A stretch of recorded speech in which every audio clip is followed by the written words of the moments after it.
দেখো আমাদের প্রথম যে টপিকটা সেটা সেকেন্ড চ্যাপ্টার থেকে। সেকেন্ড চ্যাপ্টারটা কি? গুণগত রসায়ন। গুণগত রসায়নে আমরা তোমাদেরকে কিছু জিনিস শেখাবো, ঠিক আছে? কয়েকটা ক্যালকুলেশন ভ্যালু আমরা শেখাই। তোমরা লগের ভ্যালু লিখছো?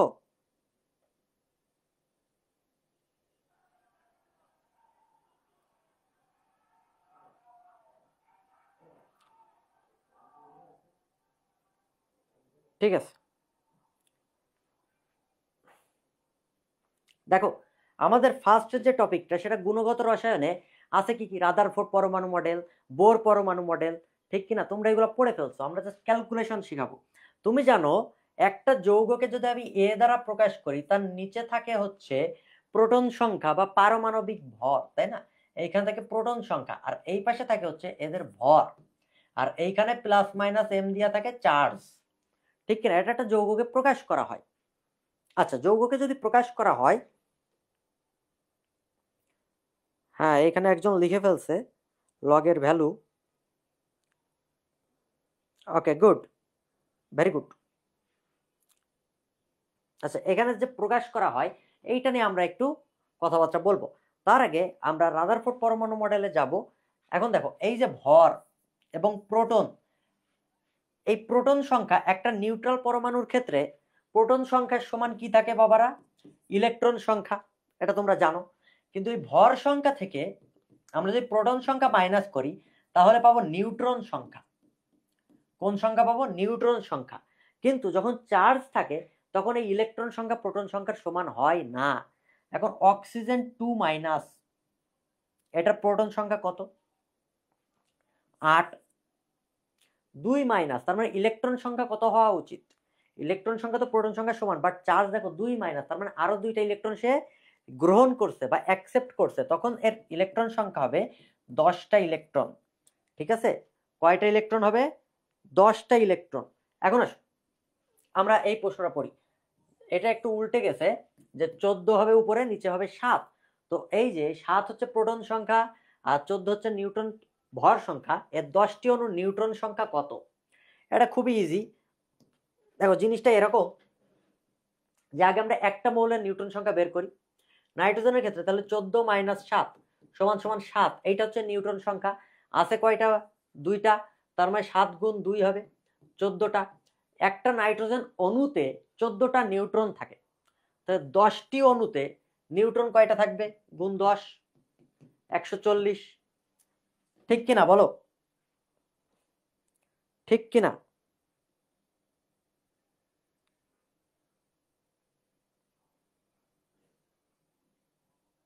হ্যাঁ, লগের মান সবাই লিখে ফেলছো, গুড। ওকে, এখন আসো ক্যালকুলেশন। বাবা কৃষিতে তোমার এত চিন্তা করা লাগবে না। তোমার 2018 না 19 সালের দিকে, এরপর থেকে করোনার সময় এটা ক্লাস্টার অ্যাগ্রি বলে শুরু হয়, তার মানে গুচ্ছ কৃষি শুরু হয়, তখন দেখবা হ্যান্ড ক্যালকুলেশন শুরু হয়। এবং এর আগের প্রশ্নগুলো যদি সলভ করতে দেখবা ক্যালকুলেটর ছাড়া তুমি সলভ করতে পারতেছো না। তাই এটা নিয়ে ঘাবড়ানোর কোনো ব্যাপারই না। কৃষির প্রশ্ন আমি দেখলাম কেমিস্ট্রি টোটালি মেডিকেলের মতনই আসে, যেগুলো মুখস্থ টাইপ বা যেই ক্যালকুলেশনগুলো তোমার জন্য করা ইজি। এই যে যেমন 14 গুণ 10 সমান 140, এটা তুমি পারো, ঠিক আছে? এই হ্যান্ড ক্যালকুলেশন যেগুলো ইজি সেগুলো আসবে, এটা নিয়ে তোমার ঘাবড়ানোর কোনো ব্যাপার না। তুমি তোমার মতো পড়তে থাকো। আচ্ছা, নেক্সট। হুম, সালফারের প্রোটন সংখ্যা দেখো 16। সালফারের প্রোটন সংখ্যা 16। আমি কি বলছি? নিউট্রাল পরমাণুর ক্ষেত্রে প্রোটন সংখ্যা যেটা, পারমাণবিক সংখ্যা সেটা, এবং তার ইলেকট্রন সংখ্যাও ঠিক তাই, ঠিক কিনা? আচ্ছা, তোমরা খাতা কলম নিয়ে বসবা, ঠিক আছে? অনেক কিছুই পড়াবো। এবং অক্সিজেনের প্রোটন সংখ্যা 8। তো S4O6 2 মাইনাস আয়নে মোট যোজন ইলেকট্রন সংখ্যা কত? টোটাল ইলেকট্রন কিন্তু বলে নাই, যোজন ইলেকট্রন বলছে, তার মানে তোমাকে যোজ্যতা স্তরের ইলেকট্রনটা হিসাব করতে হবে।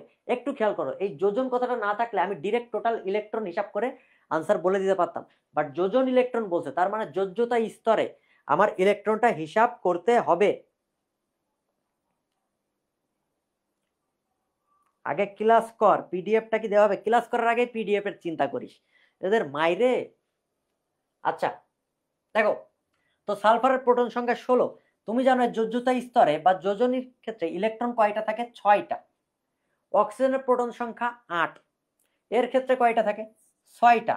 তোমার প্রোটন সংখ্যা জানানোর দরকার নেই। সালফার এবং অক্সিজেন কোন পর্যায়ের মৌল? তৃতীয় অধ্যায়তে চলে যাও, অবশ্যই গ্রুপ 16 এর মৌল। তার মানে যোজ্যতা স্তরে 100% 6টা ইলেকট্রন থাকতে হবে।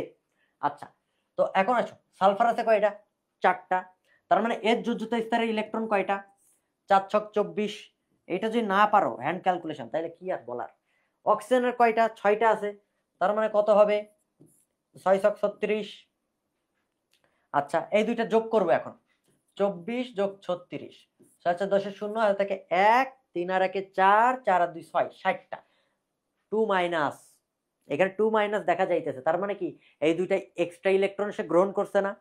যদি প্লাস থাকতো তাহলে আমরা এখান থেকে বাদ দিতাম, কারণ ইলেকট্রন সংখ্যা হিসাব করতেছি। কিন্তু আছে কি মাইনাস, তার মানে এখানে আরো দুইটা ইলেকট্রন যোগ হবে। তাহলে কি হবে? 62। আনসার কত? 62। হ্যাঁ, এই যে আমাদের নোমান ভাই লিখছে, যোজন ইলেকট্রন কথার দিকে ফোকাস করো। ঠিক আছে, প্রশ্ন না পড়ে এক্সামে গেলে মারা খেয়ে গাছে উঠে যাওয়া, বুঝতে পারছো? মারা খেয়ে গাছে উঠতে না চাইলে চলে আসো। এখন আসো আমরা রাদারফোর্ড পরমাণু মডেলে চলে যাই। সেইখানে কি ছিল? তারপরে গিয়ে আমাদের হচ্ছে যে 1/λ সমান সমান RH 1/N1² মাইনাস 1/N2²। এইটা ছিল কিনা একটা সূত্র, যে তরঙ্গ সংখ্যা বের করো। এটা কিন্তু তরঙ্গ সংখ্যা, আর এটাকে উল্টাই দিলে পাবো তরঙ্গ দৈর্ঘ্য। তুমি বলতে পারো এই ক্যালকুলেশন তো পারি না, দরকার নেই, এরকম ক্যালকুলেশন আসবে না। আসবে কেমন? ওইটা থাকবে এমন 3RH/6, এইভাবে ভ্যালু দেওয়া থাকবে। RH এর মান নিয়ে তোমার প্যারা খাওয়ার কোনো দরকার নাই, অপশনগুলো দেখলেই তুমি বুঝতে পারবা। এখন আসো আমরা ইয়া করি, অপশনগুলো দেখলেই তোমরা বুঝতে পারবা। ঠিক আছে, ওকে। এখন দেখো আমার N1 কোনটা? ছোট মান, তার মানে যেইখানে যেই কক্ষপথে ইলেকট্রনটা আসবে। N2 কোনটা? বড় মান, তার মানে যেই কক্ষপথ হতে হতে ইলেকট্রন আসবে, এটাকে বলি হতে, তার মানে থেকে আসতেছে, এইটাকে বলি হচ্ছে কি এ, তার মানে এই কক্ষপথে আসতেছে, এটা ছোট মান, এটা বড় মান, ঠিক কিনা? আমরা N1, এই N1 মানের উপর ডিপেন্ড করে আমরা সিরিজকে ভাগ করছি, রাইট? N1 মানের উপর ভিত্তি করে আমরা সিরিজকে ভাগ করতেছি, লাইমেন, বামার, প্যাসচেন, তাই না? এটা তোমরা জানো। তোমরা আমাকে কমেন্ট করে বলো তো বাবারা, কোন সিরিজটা সবার আগে আবিষ্কৃত হয়েছে? কোন সিরিজটা সবার প্রথমে আবিষ্কৃত হয়েছে, এটা আমাকে বলো।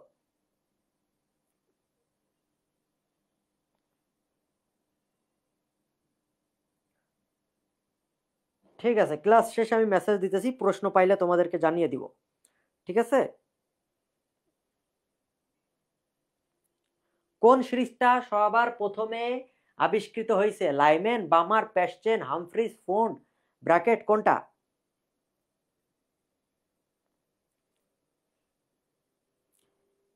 লাইমেন বলছো, আর কেউ?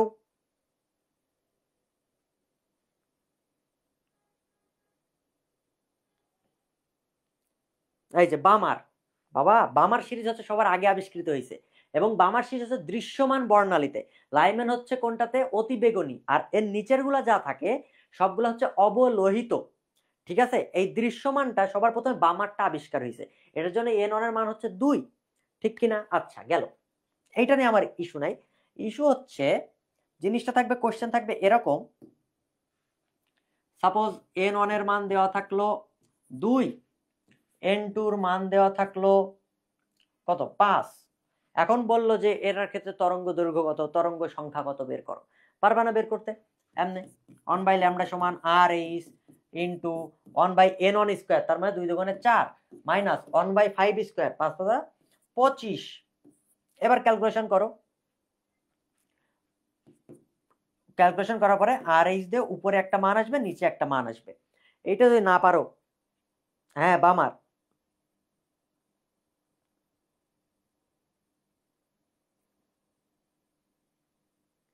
ঠিক আছে? এই ক্যালকুলেশন পারা উচিত। এখন আমার প্রশ্ন হচ্ছে, যদি বলতো, আমি তোমাকে জাস্ট প্রসেসটা শিখাইতেছি, তারপরে আমরা হ্যান্ড ক্যালকুলেশন যাব। দেখো যে বামার শ্রেণীর তৃতীয় লাইন থেকে ইলেকট্রন আসতেছে। কোন লাইন থেকে আসতেছে বাবা? থার্ড লাইন থেকে ইলেকট্রন আসতেছে। এখন আসো, যে থার্ড লাইন থেকে যে ইলেকট্রনটা আসতেছে, এই লাইন কথাটা বুঝলেই বুঝতে হবে n1 এর মান কিন্তু আর 1 নম্বর কক্ষপথ নাই, যেই সিরিজ বলছে সেই সিরিজ থেকে শুরু করতে হবে। তার মানে এই ক্ষেত্রে বামা সিরিজ মানে n1 এর মান তো 2, কিন্তু n2 এর মান কত? 3।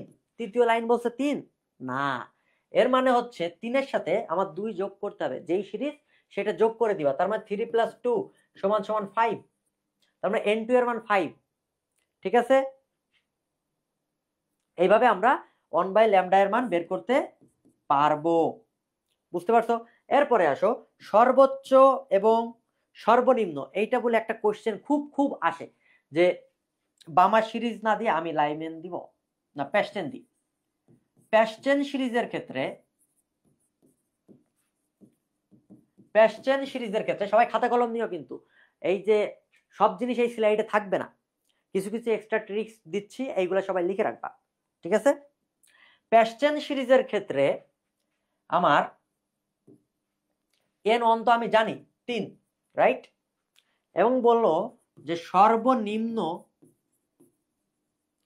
তরঙ্গ সংখ্যা কত, সর্বোচ্চ তরঙ্গ দৈর্ঘ্য কত। ঠিক আছে, এই জিনিসগুলো আসে। তো এইগুলো আমরা কেমনে ক্যালকুলেশন করব?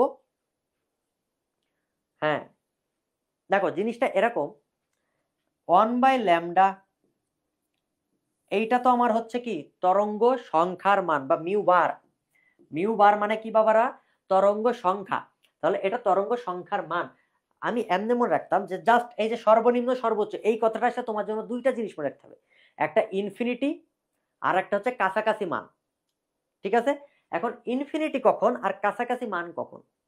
আমি মনে রাখতাম এই যে new bar is proportional to n2। এটা কোনো রুল না, এটা কোনো ফর্মুলা, এটা ট্রিক্স, এটা কোথাও অ্যাপ্লাই করতে যায় না, জাস্ট মনে রাখার জন্য বলতেছি যে mu bar is proportional to 2। তার মানে এই যে তরঙ্গ সংখ্যা এটা n2 এর মানের সমানুপাতিক। এখন যদি সর্বনিম্ন তরঙ্গ সংখ্যা, তাহলে n2 এর মান কি হওয়া উচিত? কাছাকাছি মান। কাছাকাছি কক্ষপথ কোনটা? এটা তো n1 3, তাহলে n2 কত হবে? 4। এতটুকু বুঝছো কিনা? তুমি আগে n1 এবং n2 আইডেন্টিফাই করবা, তারপরে তুমি ক্যালকুলেশন করতে যাবা, এর আগে ক্যালকুলেশনে যাওয়ার কোনো দরকার নাই। ঠিক আছে? ওকে, এখন আসো সর্বোচ্চ তরঙ্গ সংখ্যা বলছে, তাহলে n2 কত হবে? সর্বোচ্চ তরঙ্গ সংখ্যা আমি বলছি প্রপোর্শনাল, তার মানে বেশি হইতে হবে, তাহলে এটা হবে ইনফিনিটি। এখন তুমি ওই সূত্রে বসাও, 1/λ = r(h) * 1/n1 square - 1/n2 square, চলে আসবে মান। প্রশ্ন হচ্ছে এই ক্ষেত্রে কি বলছে? সর্বনিম্ন তরঙ্গ সংখ্যা কত। তাহলে তুমি জাস্ট এইটার মান বের করবা, হয়ে যাবে। ঠিক কিনা? এখন আমাকে বলল প্যাস্টেনের ক্ষেত্রে n1 এর মান তো 3, এইটা আমরা জানি। সর্বোচ্চ তরঙ্গ দৈর্ঘ্য কত?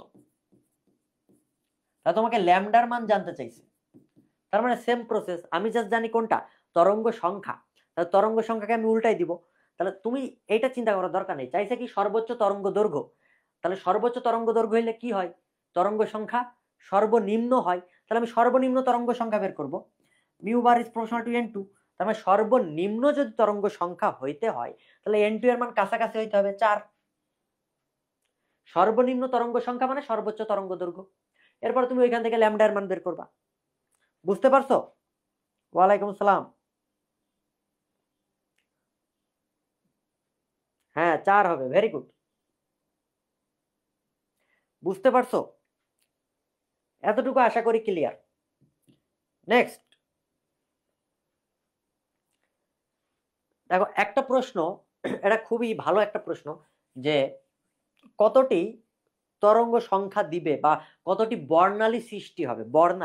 বর্ণালী কখন সৃষ্টি হয়? বর্ণালীর ক্ষেত্রে দুইটা প্রভাব আছে, স্টার্ক প্রভাব এবং জিম্যান প্রভাব। জিম্যান মানে কোনটার ক্ষেত্রে হয়? চৌম্বক ক্ষেত্র দ্বারা বর্ণালী সৃষ্টি হয়। আর স্টার্ক প্রভাব কি হয়? তড়িৎ ক্ষেত্র দ্বারা। এটা কিন্তু পড়ছো তোমরা, এগুলো ইম্পর্টেন্ট, ভেরি ভেরি ইম্পর্টেন্ট, ঠিক আছে? আসো, বর্ণালী সৃষ্টি, বর্ণালী সংখ্যা নির্ণয়, এইটা সূত্র কি? বর্ণালী সংখ্যা নির্ণয়, এটা সঞ্জিত কুমার গুহ স্যারের বইয়ের টপিক, বাট আমি দেখছি বাউ মানে বাংলাদেশ এগ্রিকালচারাল ইউনিভার্সিটি না সিলেট কোথায় যেন আসছিল একবার, ঠিক আছে? এটা সূত্র হচ্ছে n2 - n1 n2 - n1 plus 1 divide by 2, এইটা হচ্ছে সূত্র।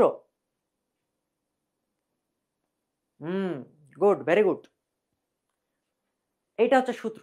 এখন প্রশ্ন হলো, কোনো একটা তোমার হাইড্রোজেন বলুক সোডিয়াম বলুক ওটা দেখার দরকার নেই, কক্ষপথ দেখবা যে সাপোজ যে 4 নাম্বার কক্ষপথ থেকে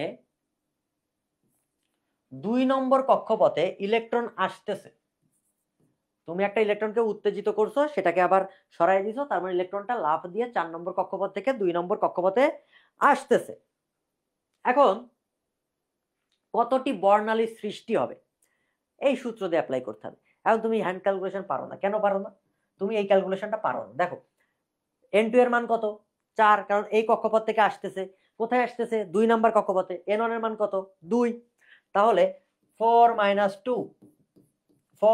2 প্লাস 1 ডিভাইড বাই 2, 4 - 2 মানে 2, নিচে 2 থাকে, উপরে থাকে 4 থেকে 2 আর 1 3, 2 2 কাটা, দেখো 3, আনসার হচ্ছে 3। কয়টা বর্ণালী সৃষ্টি হবে?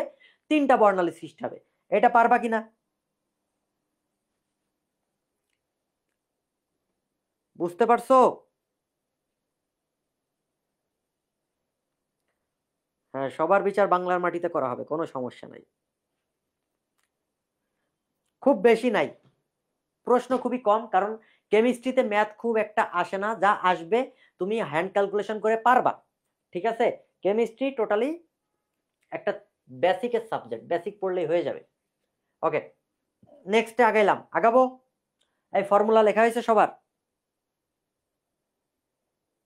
ওকে, গুড।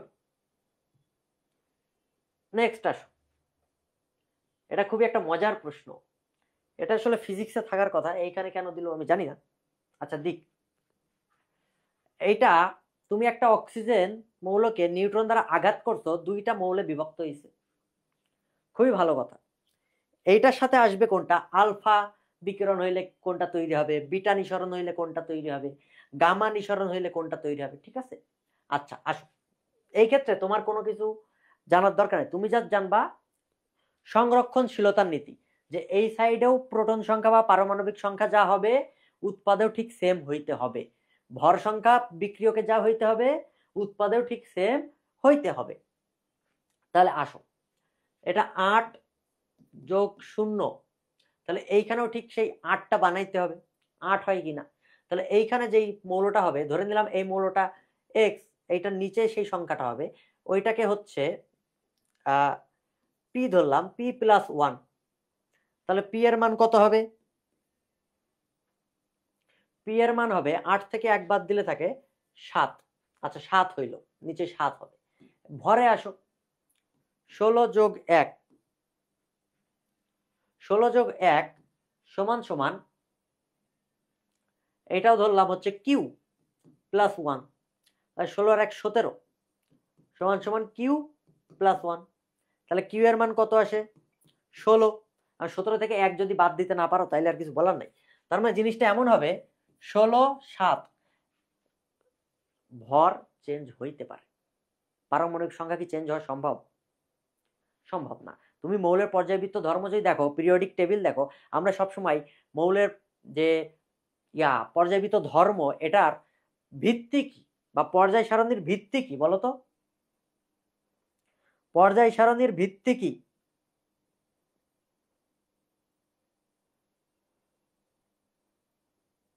কোনটা বুঝো নাই বাবা? ভাইয়া বুঝি নাই একটু, কোনটা?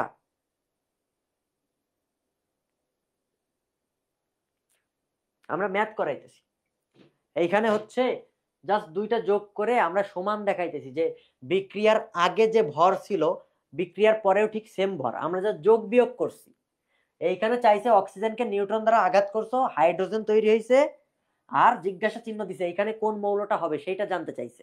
আমরা এখন সেটা বের করব। হ্যাঁ, ইলেকট্রন বিন্যাস, গুড। তার মানে ইলেকট্রন বিন্যাসটা কি আসলে? পারমাণবিক সংখ্যা না? হ্যাঁ, তার মানে এই 7 কার থাকে? নাইট্রোজেনের, ঠিক কিনা? তার মানে এটা হচ্ছে নাইট্রোজেনের একটা আইসোটোপ। তুমি বলতে পারো যে নাইট্রোজেনের তো 14 হওয়ার কথা, এখানে 16 কেন? কারণ এটা নাইট্রোজেনের একটা আইসোটোপ। তার মানে এইখানে জিজ্ঞাসা চিহ্নে কি তৈরি হবে? নাইট্রোজেন 7 আর উপরে যাবে কত? 16, এইটা তৈরি হবে। বুঝতে পারছো? হ্যাঁ, ইলেকট্রন বিন্যাস, ভেরি গুড। না, পারমাণবিক সংখ্যাও আমরা ভিত্তি বলতে পারি, বইতেও এটা আছে আমি দেখছি, কিন্তু মোস্ট অ্যাপ্রোপ্রিয়েট আনসার হচ্ছে ইলেকট্রন বিন্যাস। এক্সামে যদি দুইটাই থাকে তুমি ইলেকট্রন বিন্যাসটাকে দেখাবা, এইটা হচ্ছে সবচাইতে বেশি অ্যাপ্রোপ্রিয়েট আনসার। ঠিক আছে, এখন আসো আমরা তাহলে আলফা বিটা গামা নিয়ে একটু পড়াশোনা করি। আলফা আসলে কি জিনিস? দ্বি ধনাত্মক বিশিষ্ট হিলিয়াম নিউক্লিয়াস। এই যে হিলিয়াম 2+, এটা 4 এবং 2, তার মানে কোনো পরমাণু থেকে যদি আলফা নিঃসরণ ঘটে, আলফা ছেড়ে দেয়, তার মানে ভর সংখ্যা 4 কমবে, প্রোটন সংখ্যা 2 কমবে, ঠিক কিনা?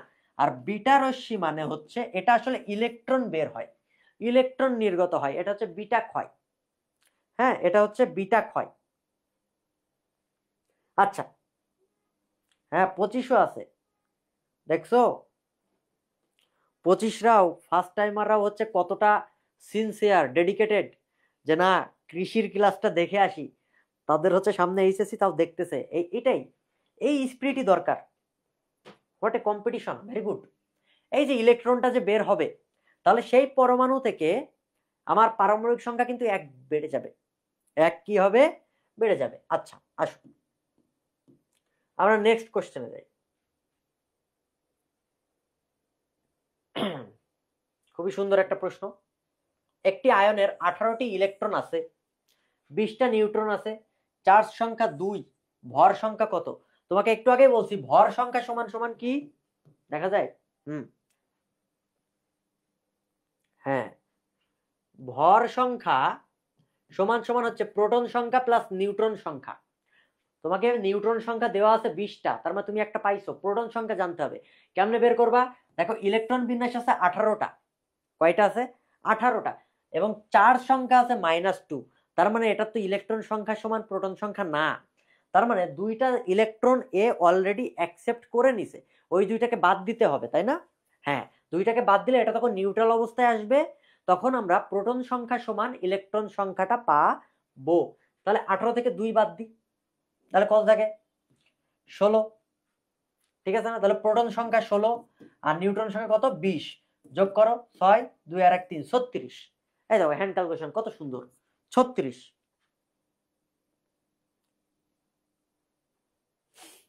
ঠিক আছে, এটা বুঝতেছো? হ্যাঁ বুঝছো, ভেরি গুড। এই তো আগে আগে আনসার করে ফেলছে। এখন আসো, নিম্নের নিউক্লিয়ার বিক্রিয়ায় এক্স কোনটি? আবার সেই জিনিস বের করতে বলছে। এখন আসো কি বের করতে বলছে, আমরা আগে দেখি কি বের হয়।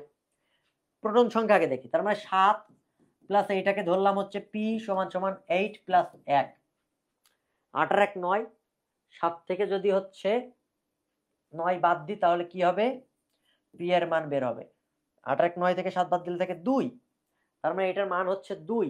আচ্ছা, আর অলরেডি কিন্তু একটা আনসার মাথায় চলে আসা উচিত, তাও পুরোটা করাই দিই। দেখো তোমাকে টাইম গ্যাপ করতে হবে, কিভাবে? এই যে জাস্ট 2 বের করার পর তোমার মাথায় একটা আনসার চলে আসা উচিত, এবং সেটা কি আমিও জানি, এটা তোমরা আনসার করছো আশা করি। হ্যাঁ ভেরি গুড, আলফা।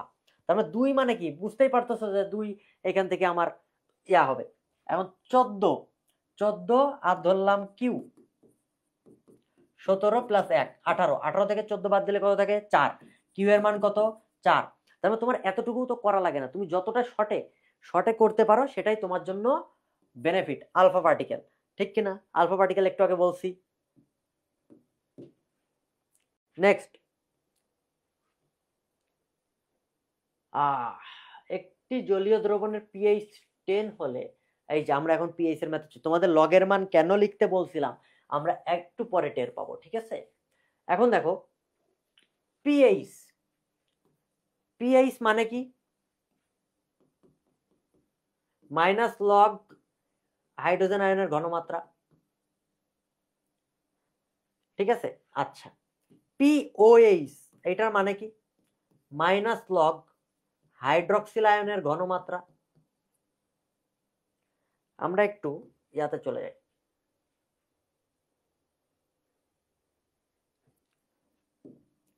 ওকে, আসো সবাই খাতা কলম ধরো, আমরা একটু সূত্র লেখালেখি করি।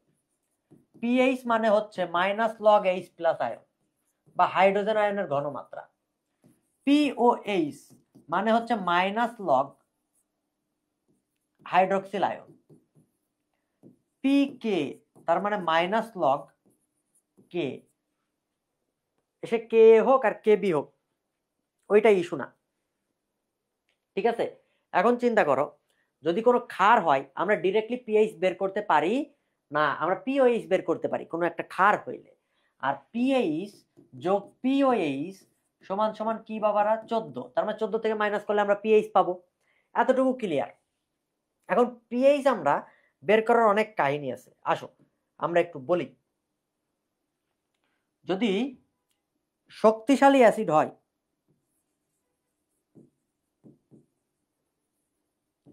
শক্তিশালী অ্যাসিড তার মানে খুব দ্রুত সম্পূর্ণ বিয়োজিত হবে, ঠিক কিনা?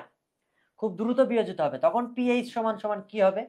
Minus log H plus ion. কিন্তু মৃদু অ্যাসিড হইলে, মৃদু অ্যাসিড হইলে পিএইচ কি হবে? এটা তো আংশিক বিয়োজিত হচ্ছে, minus log root over K A into C, এইটা হবে, বা আলফা সি এটাও হইতে পারে, আমরা কে এ সি দিয়ে রাখি রুট ওভার দিয়ে। ঠিক আছে, এটা হচ্ছে মৃদু অ্যাসিড, তাই না? অসওয়াল্ডের লঘুকরণ সূত্র। আচ্ছা, তোমার কাছে প্রশ্ন, আমরা একটু পিএইচ নিয়ে অনেক কথাবার্তা বলবো। যে লগের মান তোমরা লিখে ফেলছিলা অলরেডি, যে 0, 1, 2, 3 এইগুলার মান লিখে ফেলছো। তো পিএইচ নির্ণয়ের ক্ষেত্রে আমাদের টাইপ 1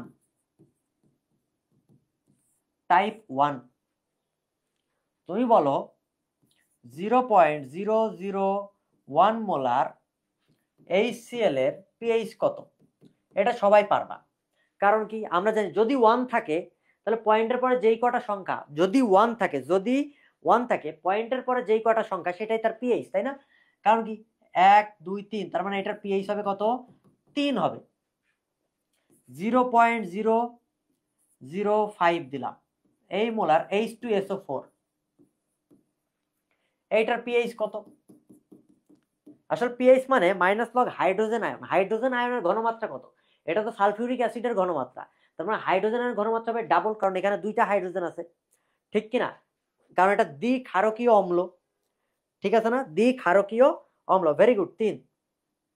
এখন আসো, এটা যে ডাবল হবে তাহলে আমরা 2 দিয়ে গুণ করি, 0.005 ইন্টু 2, তাহলে হাইড্রোজেন আয়নের ঘনমাত্রা কত আসে বাবারা? 5 দুগুণে 10, তার মানে একটা ঘর কমে যায়। এখন চিন্তা করো, এই যে 1 চলে আসছে, পয়েন্টের পর কয়টা সংখ্যা? 2টা, তার মানে পিএইচ কত হবে? 2 হবে। বুঝতে পারছো? এই তো, ভেরি গুড, হ্যাঁ পারছো। তোমরা আমাকে বলো 0.005 মোলার H3PO3 এই অ্যাসিডের পিএইচ কত? H3PO3 এই অ্যাসিডের পিএইচ কত? H3PO3 এই অ্যাসিডের পিএইচ কত?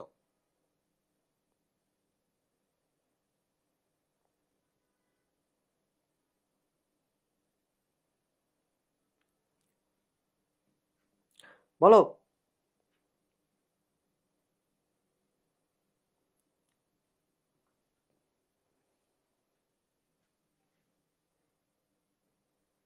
H3PO3 এই জিনিসের পিএইচ কত? 2, ভেরি গুড। কারণ এইটার ক্ষারকত্ব কিন্তু 3 থাকলেও এটা হাইড্রোজেন 3টা দেয় না, যে তুমি এটার সাথে 3 গুণ করবা, এটা 2টা হাইড্রোজেন দেয় জলীয় দ্রবণে, যার কারণে এটার সাথে 2 গুণ করতে হবে, সেম প্রসেস। এখন এর জন্য আমাকে ক্ষারকত্ব চেনা লাগবে, রাইট? দেখো এটা 1 ক্ষারকীয়, এটা দ্বিক্ষারকীয়। আর ফসফরিক অ্যাসিডের ক্ষেত্রে মনে রাখবা যেই কয়টা অক্সিজেন, এটা টেকনিক, যেই কয়টা অক্সিজেন সেখান থেকে এক মাইনাস করব। তার মানে H3PO4 এইটার যদি বলি ক্ষারকত্ব কত, এইটা হবে কত 3, কারণ কি অক্সিজেন 4টা আছে, একটা মাইনাস করো। H3PO3 এইটার কত হবে 2, H3PO2 দিলাম, এইটার ক্ষেত্রে কত হবে 1। এটা হচ্ছে টেকনিক, অক্সিজেন যে কয়টা থাকবে সেখান থেকে এক মাইনাস করে দিব, ঠিক আছে। আচ্ছা নেক্সট আসো, টাইপ 2, টাইপ 2, 2 ইন্টু 10⁻², দিব না, ইজিটা দি 1 ইন্টু 10⁻⁴ মোলার HCl এর পিএইচ কত, পিএইচ কত, সেম জিনিস।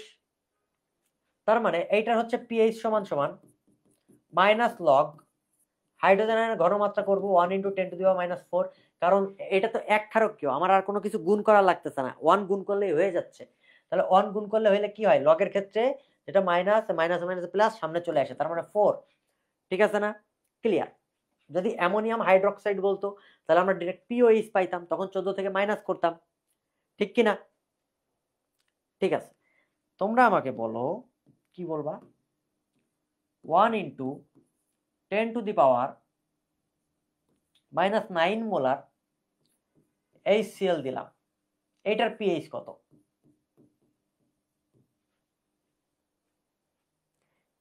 এটা আসলে ক্যালকুলেটর ছাড়া পারা যাবে, হ্যাঁ যাবে, কিন্তু শিখানোর দরকার, শিখাই দিই, বেসিকটা শেখান তো। বলো 1 ইন্টু 10⁻⁹ মোলার HCl এর পিএইচ কত। এখানে ম্যাথ বলতে ফার্স্ট পার্টে পিএইচ, বিয়োজন মাত্রা, গুণগত রাসায়নিক ওইগুলা, তাছাড়া আর কোনো ম্যাথ নাই আসলে।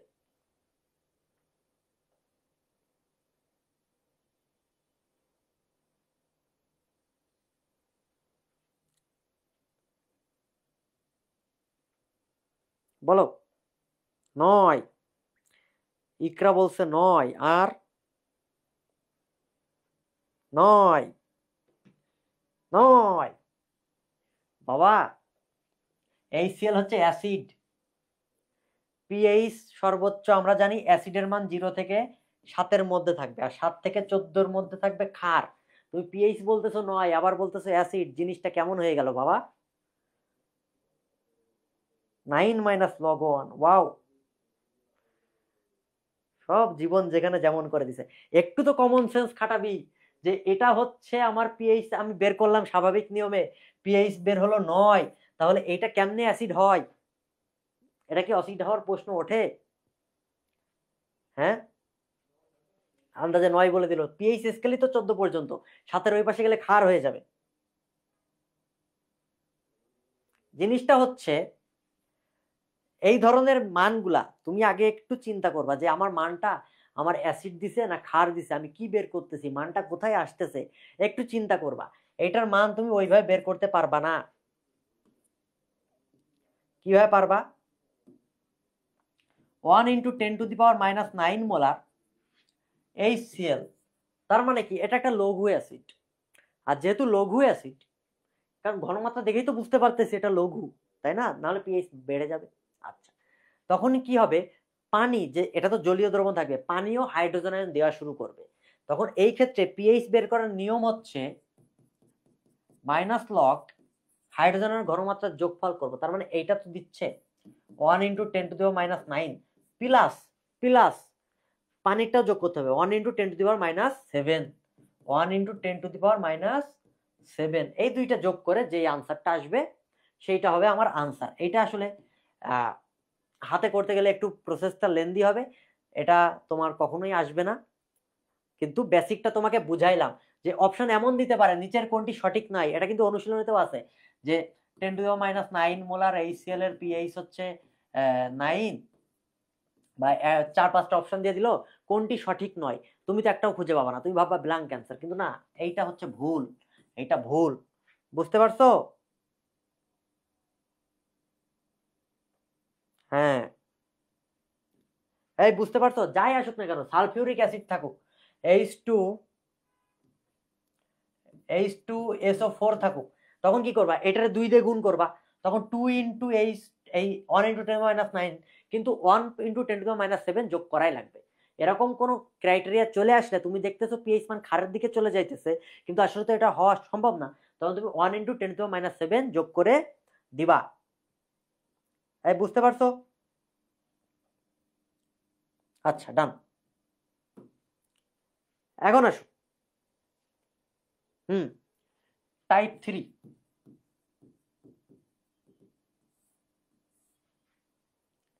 টাইপ 3 তে বলা হচ্ছে, ওই যে এতক্ষণ ধরে তোমাদের লগের মান মুখস্থ করাইছি, তার মানে আমরা কি করব, পিএইচ সমান সমান y minus log x,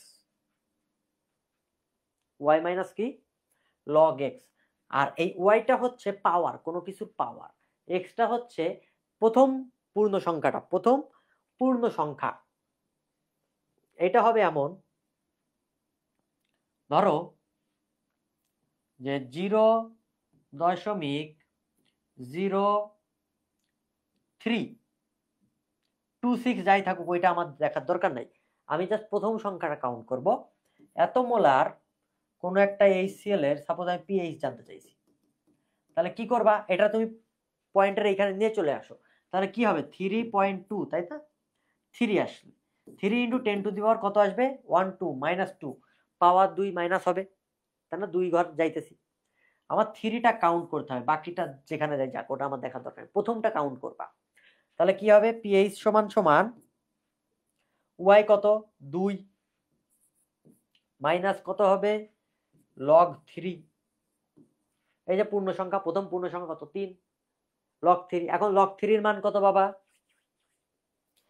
0.5, 2 minus 0.5, মানে 0.5 আমরা ইয়া মানটা তো নেই নাই, জাস্ট একটা মনে রাখার জন্য 0.5 বলছি, 0.6 হইতে পারতো, বা 0.51, 0.522 এমন কিছু হইতে পারতো, বা 0.47, যার কারণে আমরা 5 নিছি, এমন কিছু হইতে পারতো, আমরা 0.5 কাউন্ট করলাম, তার মানে কত আসে 1.5, পিএইচ চাইলে কত 1.5, তার মানে তুমি যখন অপশনটা দেখবা, এই যে এটা কাছাকাছি একটা মান বের করে দিবা। প্রসেসটা কি বোঝা গেছে?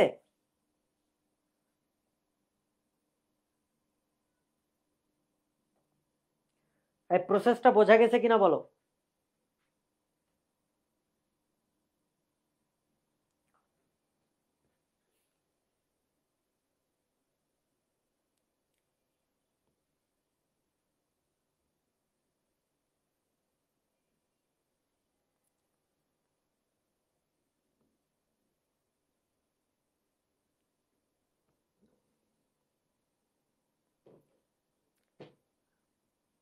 আবার আচ্ছা দেখো, এটা হচ্ছে শর্টকাট, যে পিএইচ সমান সমান হচ্ছে ওয়াই মাইনাস লগ এক্স। আমি শুরু থেকে ক্লাসের শুরুতেই তোমাদের বলছিলাম, লগের 0 থেকে 10 পর্যন্ত মানটা বের করে আমাকে দেখাইতে, এটা মুখস্থ রাখতে বলছিলাম।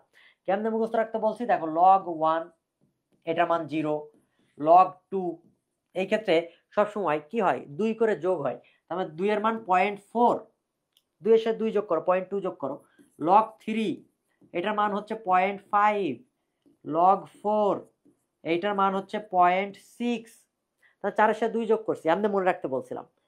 লগ 5 এটার মান হচ্ছে 0.7, লগ 6 এটার মান হচ্ছে 0.8, লগ 7 এটার মানও 0.8, লগ 8 এইটার মান হচ্ছে 0.9, লগ 9 এইটার মান হচ্ছে 0.95 দিলাম, হ্যাঁ সেম মান। এই মানগুলো দেখো মুখস্থ, কেমনে মুখস্থ করছি, এই যে 0.2 যোগ করছি।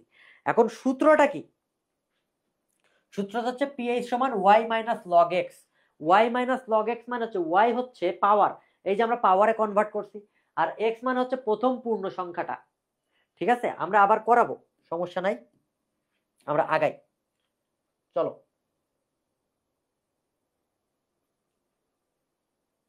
এই যে প্রশ্ন কি ছিল,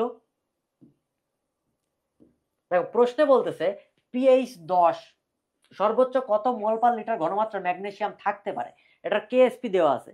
তুমি গুণগত রসায়নে কেএসপি পড়ছো, সমান সমান কি ম্যাগনেসিয়াম 2+ ইন্টু হাইড্রক্সিল আয়নের ঘনমাত্রা, এটার স্কোয়ার হবে এস, এটা হচ্ছে 2s। ওইটা আমি ধরলাম না কারণ ডিরেক্ট আমার হাইড্রক্সিল আয়নের ঘনমাত্রাটাই বেরিয়ে যাবে। কেএসপির মান দেওয়া আছে কত, 2 × 10⁻11 সমান সমান ম্যাগনেসিয়ামের ঘনমাত্রাটা তোমার কি করছে জানতে চেয়েছে যে ম্যাগনেসিয়ামের ঘনমাত্রা কত। ঠিক আছে, এইটা ধরে নিলাম, যাই হোক না কেন ম্যাগনেসিয়াম ধরে নি। আর হাইড্রক্সিল আয়নের ঘনমাত্রা, তাহলে এইটা তো জানতে হবে, কই থেকে পাবা, এই যে পিএইচ। এখন তুমি বলো এটা কি ম্যাগনেসিয়াম হাইড্রক্সাইড ক্ষার, এটা দেওয়া আছে পিএইচ, তার মানে ম্যাগনেসিয়াম হাইড্রক্সাইড আমরা কি বের করতে পারি, পিওএইচ নট পিএইচ। তার মানে 14 থেকে আমরা এই পিএইচটা বাদ দিব, তার মানে পিওএইচ পাবো। পিএইচ কত 10, 14 থেকে যদি 10 বাদ দিই, 14 থেকে 10 বাদ দিলে থাকে 4। ঠিক আছে, 14 থেকে 10 বাদ দিলে কত থাকে 4। এখন আসো এই যে পিওএইচ, এখন এইটা হচ্ছে কত মাইনাস লগ হাইড্রক্সিল আয়নের ঘনমাত্রা, এটা 4, তার মানে এটা 10⁻⁴ হবে। তার মানে হাইড্রক্সিল আয়নের ঘনমাত্রা হচ্ছে 10⁻⁴। ঠিক কিনা, দেখো এটা পেয়ে গেছো, পেয়ে গেছো। এই কারণে তোমার পিএইচ এর মানটা দিছে, প্রশ্নে এমন কিছু দেয় নাই যেটা নিয়ে তোমার এত ঘাবড়াইতে হবে। তাহলে এটার মান হচ্ছে 10⁻⁻⁴, এটার স্কোয়ার করলাম, তাহলে কত আসে 10⁻⁸ আসে, পাওয়ার পাওয়ার গুণ হয়ে যাবে পাওয়ার থাকলে। ঠিক আছে না, 4 দুগুণে 8। এখন এইটা বের করতে গেলে কি এই পাশে ভাগ করে পাঠায় দাও, তার মানে ম্যাগনেসিয়াম এটা হচ্ছে 2 × 10⁻11 ডিভাইড বাই 10⁻8।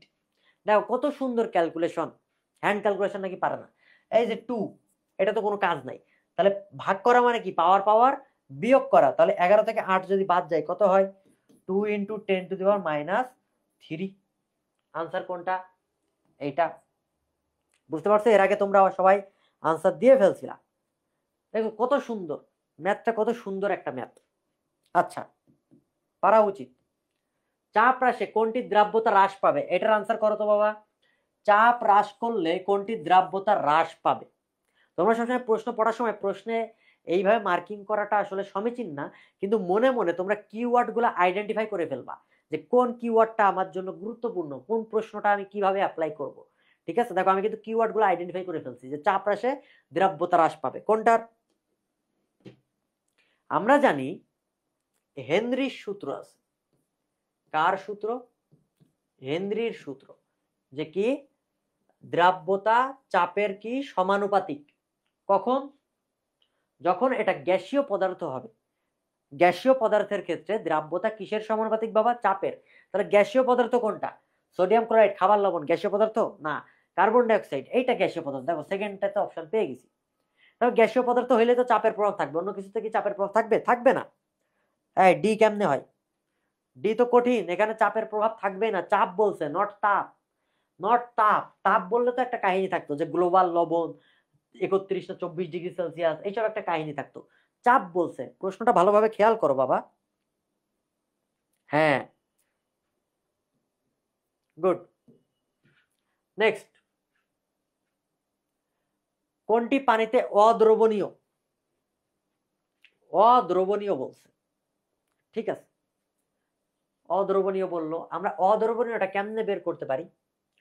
দেখো সেম জিনিস আছে, লেড ক্লোরাইড লেড ব্রোমাইড, যদি অপশনে সেম জিনিস থাকে তুমি সবার আগে প্রশ্ন দেখার পরে কোথায় চলে যাবা, অপশনে। অপশনে যদি সেম জিনিস থাকে তাহলে তুমি অ্যাপ্লাই করবা কোনটা, ফাজানের নীতি। ফাজানের নীতি, যে দ্রাব্যতা কার কম কার বেশি, অ্যানায়নের আকার বড় ছোট, এটা অ্যাপ্লাই করবা। কিন্তু দেখো 4টা আলাদা জিনিস। এখন তাহলে কি করব, আমরা একটু অপশনটা দেখি, দেখার পরে দেখো এইখানে আমি পাইতেছি কি লাইক ডিজলভ লাইক নীতি, লাইক ডিজলভ লাইক নীতি। এই নীতি কি বলে, পোলার যৌগ পোলার দ্রাবকে দ্রবীভূত, অপোলার যৌগ অপোলার দ্রাবকে দ্রবীভূত। ঠিক কিনা, হ্যাঁ অবশ্যই ঠিক। তাহলে এইটা দেখো, এটা কি হাইড্রোকার্বন না, বা হাইড্রোকার্বনকে কি করা হয়েছে আয়োডিন দ্বারা রিপ্লেস করা হয়েছে। একটা মিথেন ছিল, সেটা 2টা হাইড্রোজেন সরে যে আয়োডিন হয়েছে। তার মানে কি এটা অপোলার, তাই না, তার মানে এটা কি পানিতে দ্রবণীয় হবে, কখনোই হবে না, আনসার এইটা। বুঝতে পারছো? হ্যাঁ, এরপরে আসো, এই যে ম্যাগনেসিয়াম, এখান থেকে বিটা ইমিশন ঘটতেছে। বিটা ইমিশন ঘটলে কি হয় বলছিলাম, ইলেকট্রন প্রবাহ হয়, তখন কি হয়, এটা এক বেড়ে যায়, রাইট? এটা কি হয়, এক বেড়ে যায়। এখন এক বাড়াও, তার মানে বিটা ইমিশন যদি ঘটে, তার মানে এক্স যৌগটা হবে নিচে হবে 13, উপরে দিলাম 24। আচ্ছা, আর ওয়াই যৌগটা দেখো আলফা এমিশন ঘটতেছে। আলফা মানে কি, এটা 4 কমবে, 4 কমলে কি হবে 20, আর নিচেরটা কত কমবে, 2 কমবে, 2 কমলে কত হবে, 13 থেকে 2 বাদ দিলে থাকে 11। এখন 11 কার, সোডিয়াম, 13 কার, অ্যালুমিনিয়াম। বুঝতে পারছো? এখানে এক্স কোনটা, এক্স হচ্ছে অ্যালুমিনিয়াম 24 13, আর এইটা কত, ওয়াই হচ্ছে 20 11 সোডিয়াম। প্রশ্নে কোনটা চাইছে ওইটা আমি লিখি নাই, কেন লিখি নাই, তোমাকে বেসিক শেখানোর জন্য। কারণ প্রশ্নে যেটা চাইছে তোমরা সেটা আনসার দিতা, যে এক্স যৌগটা কি, ওয়াই যৌগটা কি। ঠিক আছে, এখানে দুইটাই শেখাই দিলাম। 6 এর 2, কেন প্রশ্নে কি বাবা ওয়াই চাইছে নাকি, এক্স এর মান জানতে চাইতে পারে না? নেক্সট, ওকে। বোর মতবাদ অনুযায়ী অরবিটের কৌণিক ভরবেগ কত? খুবই চমৎকার একটা জিনিস এইটা। অরবিটের ক্ষেত্রে mvr, এটা কৌণিক ভরবেগ, সমান nh divide by 2 pi. nh divide by 2 pi, n এর মান কত 3, তার মানে 3h ডিভাইড বাই 2 পাই। এইটা কৌণিক ভরবেগ, কোনটা, এইটা। সিম্পল অ্যাজ দ্যাট, পারা উচিত। চলো, নিম্নের কোনটিকে প্রুসিয়ান ব্লু বলা হয়? প্রুসিয়ান ব্লু মানে একটা নীল কালারের যৌগ দেয়, সেটা হচ্ছে ম্যাক্সিমাম ক্ষেত্রে ওই যে আমরা যে লবণ শনাক্তকরণ করি সেইখানে তুমি এইটা পাবা। এটা মুখস্থ বিদ্যার topic, potassium ferrocyanide. Prussian blue কাকে বলা হয়? Potassium ferrocyanide. তোমরা আমাকে বলবা, কি বলবা, কোলোরালের সংকেত বলবা, কোলোরাল, কোলোরাল, কোলোরালের সংকেত কি, এটা সবাই আমাকে লিখে দাও। কোলোরালের সংকেত কি?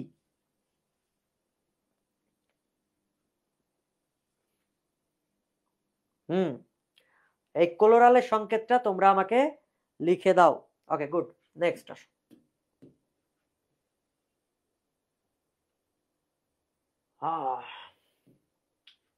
50 ml সম্পৃক্ত দ্রবণে 5 গ্রাম ক্যালসিয়াম ক্লোরাইড থাকলে প্রতি লিটারে ক্যালসিয়াম ক্লোরাইডের দ্রাব্যতা কত? 50 ml বলছে এবং 5 গ্রাম বলছে, তাহলে আমার কি করা উচিত? এটা হচ্ছে 5 গ্রাম আছে, নিচে 50 ml ইন্টু 100, এটাই তো। কিন্তু এখানে ml বলছে, তাহলে আমরা লিটারে নিব। লিটারে নিতে গেলে কি করতে হয়, ml থেকে লিটারে গেলে 1000 দিয়ে ভাগ করতে হয়। 1000 দিয়ে যদি একে ভাগ করি, তার মানে উপরে 1000 চলে যাবে। বুঝতে পারছো? বুঝো নাই? ভাগ করা মানে কি, এটাকে যদি 1000 দিয়ে ভাগ করি তাহলে উপরে কি 1000 গুণ হওয়া না? COCl2 ক্লোরালের সংকেত কই পাইছো বাবা এসব?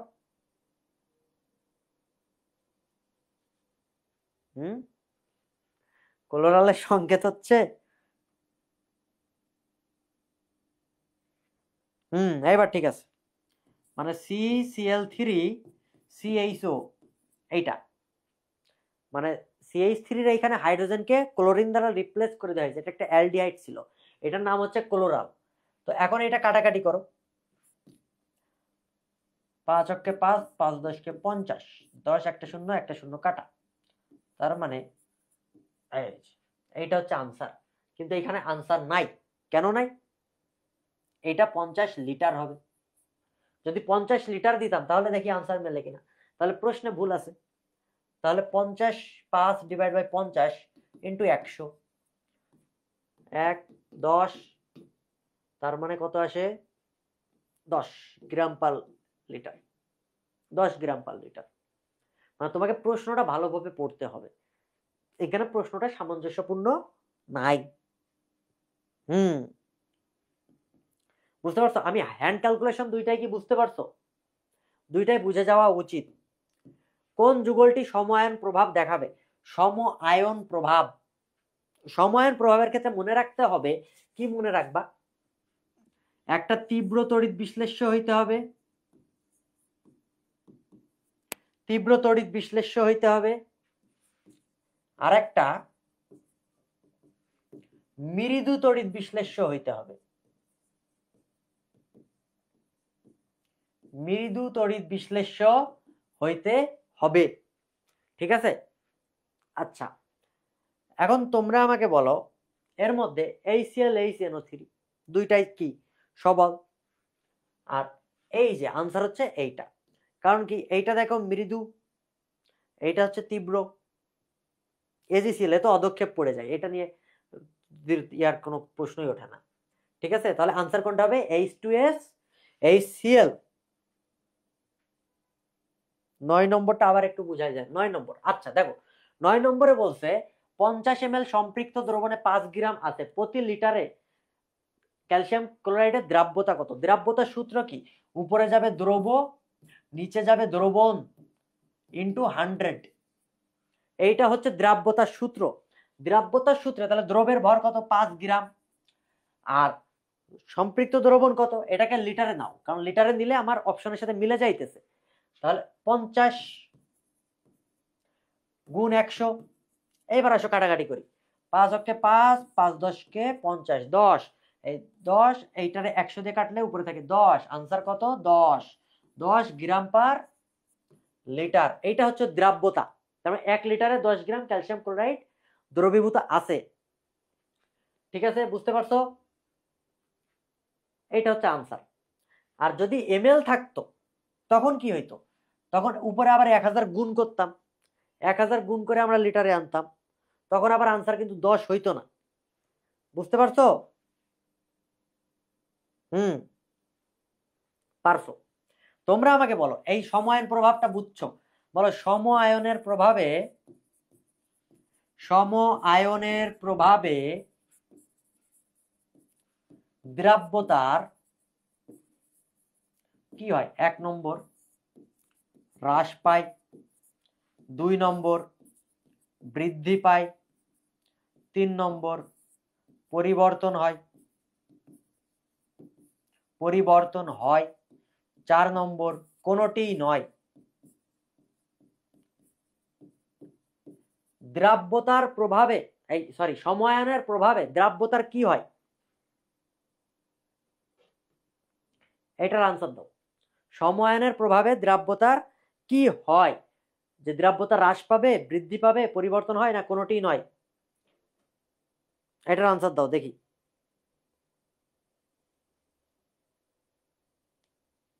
হ্যাঁ, আমি ভালো আছি। 1 হ্রাস পাবে, 1 নম্বর হ্রাস পাবে, হ্রাস পায়। অসাধারণ অসাধারণ অসাধারণ অসাধারণ। আনসার ভুল। কেন ভুল? সমায়নের প্রভাবে সবসময় দ্রাব্যতা হ্রাস পায় না। যদি সমায়নটা জটিল যৌগ গঠন করে ফেলে, বাবা সমায়ন যদি জটিল যৌগ গঠন করে ফেলে তখন তার দ্রাব্যতা বৃদ্ধি পায়। তাহলে সমায়নের প্রভাবে অধিকাংশ সময় দ্রাব্যতা হ্রাস পায়, কিন্তু সব সময় হ্রাস পায় না।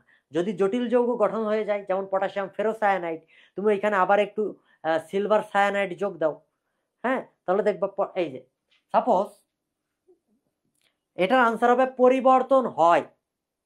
ঠিক আছে গাধা, একটু পড়াশোনা করতে হয়, বুঝছো? পড়াশোনা করবা। সাপোজ ফেরাস সায়ানাইড আছে, তুমি সেইখানে পটাশিয়াম সায়ানাইড যোগ করছো, এবং সেইটা সমায়ন হওয়ার কথা ছিল, বাট হয় নাই। সে কি করছে? পটাশিয়াম ফেরোসায়ানাইড যোগ করে ফেলছে, এই যে জটিল যৌগ গঠন করে ফেলছে। তাহলে এটা সমায়ন হওয়া সত্ত্বেও এটা দ্রাব্যতা কিন্তু বৃদ্ধি পাবে। দ্রাব্যতা কি হবে? বৃদ্ধি পাবে, দ্রাব্যতা হ্রাস পাবে না। আর অধিকাংশ সময় সাধারণত দ্রাব্যতা কি হয়? হ্রাস পায়। যদি অপশনে দেখো যে পরিবর্তন হয় কথাটা আছে, তার মানে বুঝতে হবে প্রশ্নটা আসছে কবি সঞ্জিত কুমার গুহ স্যার থেকে। যদি অপশনে দেখো পরিবর্তন হয়, এই অপশনটা আছে সময়নের প্রভাবে, তা কোশ্চেন আসছে সঞ্জিত স্যারের বই থেকে এবং প্রশ্নকর্তা ভালো বেসিক নিয়েই প্রশ্নটা করছে। আনসার তখন পরিবর্তন হয় দাগাইতে হবে।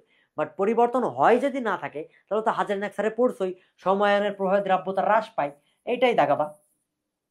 অপশন দেখবা যে কোথা থেকে প্রশ্নটা হয়েছে, যে টিচার তোমাকে বেসিক ঝালাই করতেছে না কি করতেছে। হ্রাস পাই বললে ওইখানে পরিবর্তন হয়, কোনো অপশন থাকবে না। যদি দ্রাব্যতা পরিবর্তন হয় বলে তার মানে বুঝতে হবে আনসার ওইটাই, কারণ হ্রাসও পায় বৃদ্ধিও পায়। বুঝতে পারছো?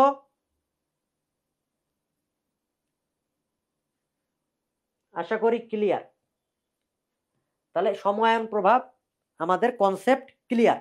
ওকে, এক একটা এমসিকিউ পড়াবো, কনসেপ্ট ক্লিয়ার করবো, এখান থেকে কোশ্চেন চলে আসবে কৃষিতে, দাগাবা ধুমধাম, আগুন হবে সব আগুন। আসো, ভারী পানি কোনটি? সিম্পল পানি H2O, ভারী পানি D2O, তার মানে ডিউটেরিয়াম অক্সাইড। অতি ভারী পানি, অতি ভারী পানি এটা হচ্ছে T2O, তার মানে টিউটেরিয়াম অক্সাইড। ওই যে হাইড্রোজেনের তিনটা আইসোটোপ দিয়ে আমরা পানির ক্লাসিফিকেশন করে ফেলছি। হ্যাঁ, ডিউটেরিয়াম অক্সাইড। বুঝতে পারছো? 100% বিশুদ্ধ সালফিউরিক অ্যাসিডকে কি বলা হয়? 100% বিশুদ্ধ সালফিউরিক অ্যাসিডকে কি বলা হয়? ভিনেগার তো কখনোই হবে না, এটা তুমি জানো। অলিয়াম কি? ধূমায়মান সালফিউরিক অ্যাসিড। দেখো এর সাথে আরো কত কিছু পড়া যায়, দেখো একটা এমসিকিউ এর সাথে এইভাবে পড়তে হয়। তার মানে অলিয়াম কোনটা? ধূমায়মান সালফিউরিক অ্যাসিড, বা এইটাকে আমরা বলি পাইরো সালফিউরিক অ্যাসিড। পাইরো sulphuric acid. তাহলে 100% যে কোনটা রে কোনটা সি দাগাইতেছে, দাগা। সালফিউরিক অ্যাসিডকে বলা হয় সালফান। 100% সালফিউরিক অ্যাসিডকে কি বলা হয় বাবারা? সালফান। মানে অলিয়াম বুঝাইতেছি বলে সবাই এ দাগাই দিছে করে। আচ্ছা, তো সালফান হচ্ছে 100% সালফিউরিক অ্যাসিড।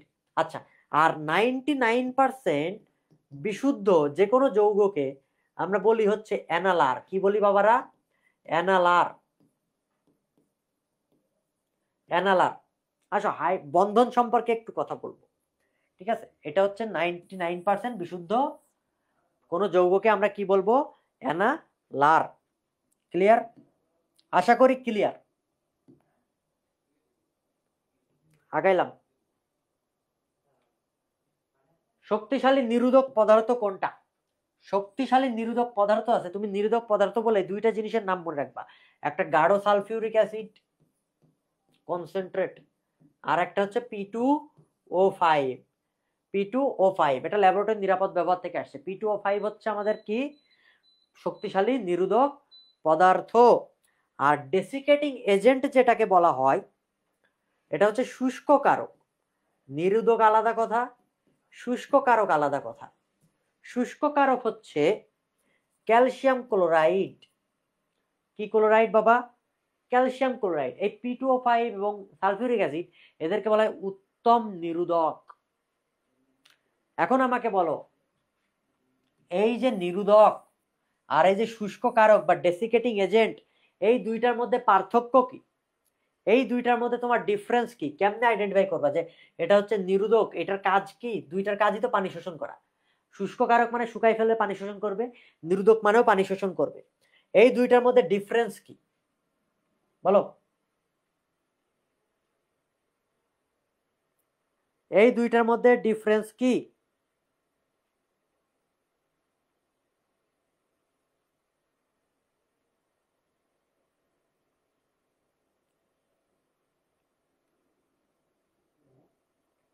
বলো বলো বলো।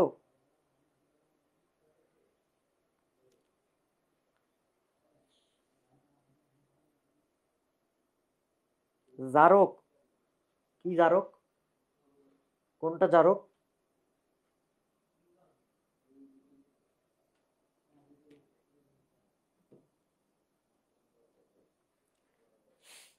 দেখো নিরোধক মানে সে পানি শোষণ করবে যৌগের ভিতর থেকে, তার মানে যৌগটার যে অবস্থা সেটা চেঞ্জ হয়ে যাবে।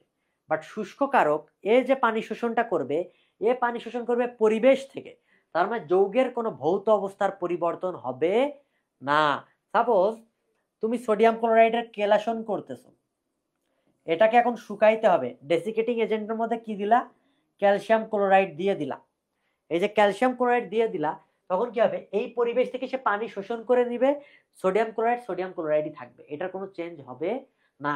কিন্তু তুমি যদি দেখো অ্যালকোহল, এটার সাথে তুমি সালফিউরিক অ্যাসিড দাও বা P2O5 দাও, কি তৈরি হবে, পানি শোষণ করে নিল, তখন কিন্তু ইথিন তৈরি হবে, ডাবল বন্ড CH2 ইথিন।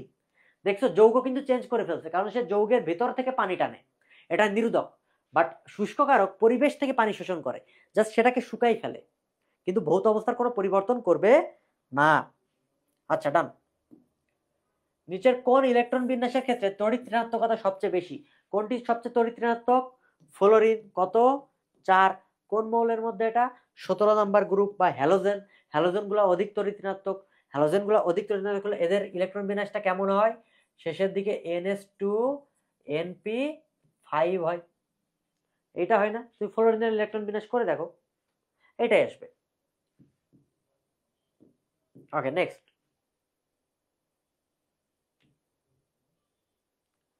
কোন যৌগটি জলীয় দ্রবণে সবচেয়ে সহজে হাইড্রো বিশ্লেষিত হয়? এটা মৌলের পর্যায়বৃত্ত ধর্মে তোমরা ইভেন এইচএসসি থাকতেও আসছে। সিলিকন টেট্রাক্লোরাইড আর্দ্র বিশ্লেষিত হলেও CCl4 আর্দ্র বিশ্লেষিত হয় না, কারণ কি? ফাঁকা ডি অরবিটাল নাই। ফাঁকা ডি অরবিটাল না থাকলে তুমি আর্দ্র বিশ্লেষণ করতে পারবা না।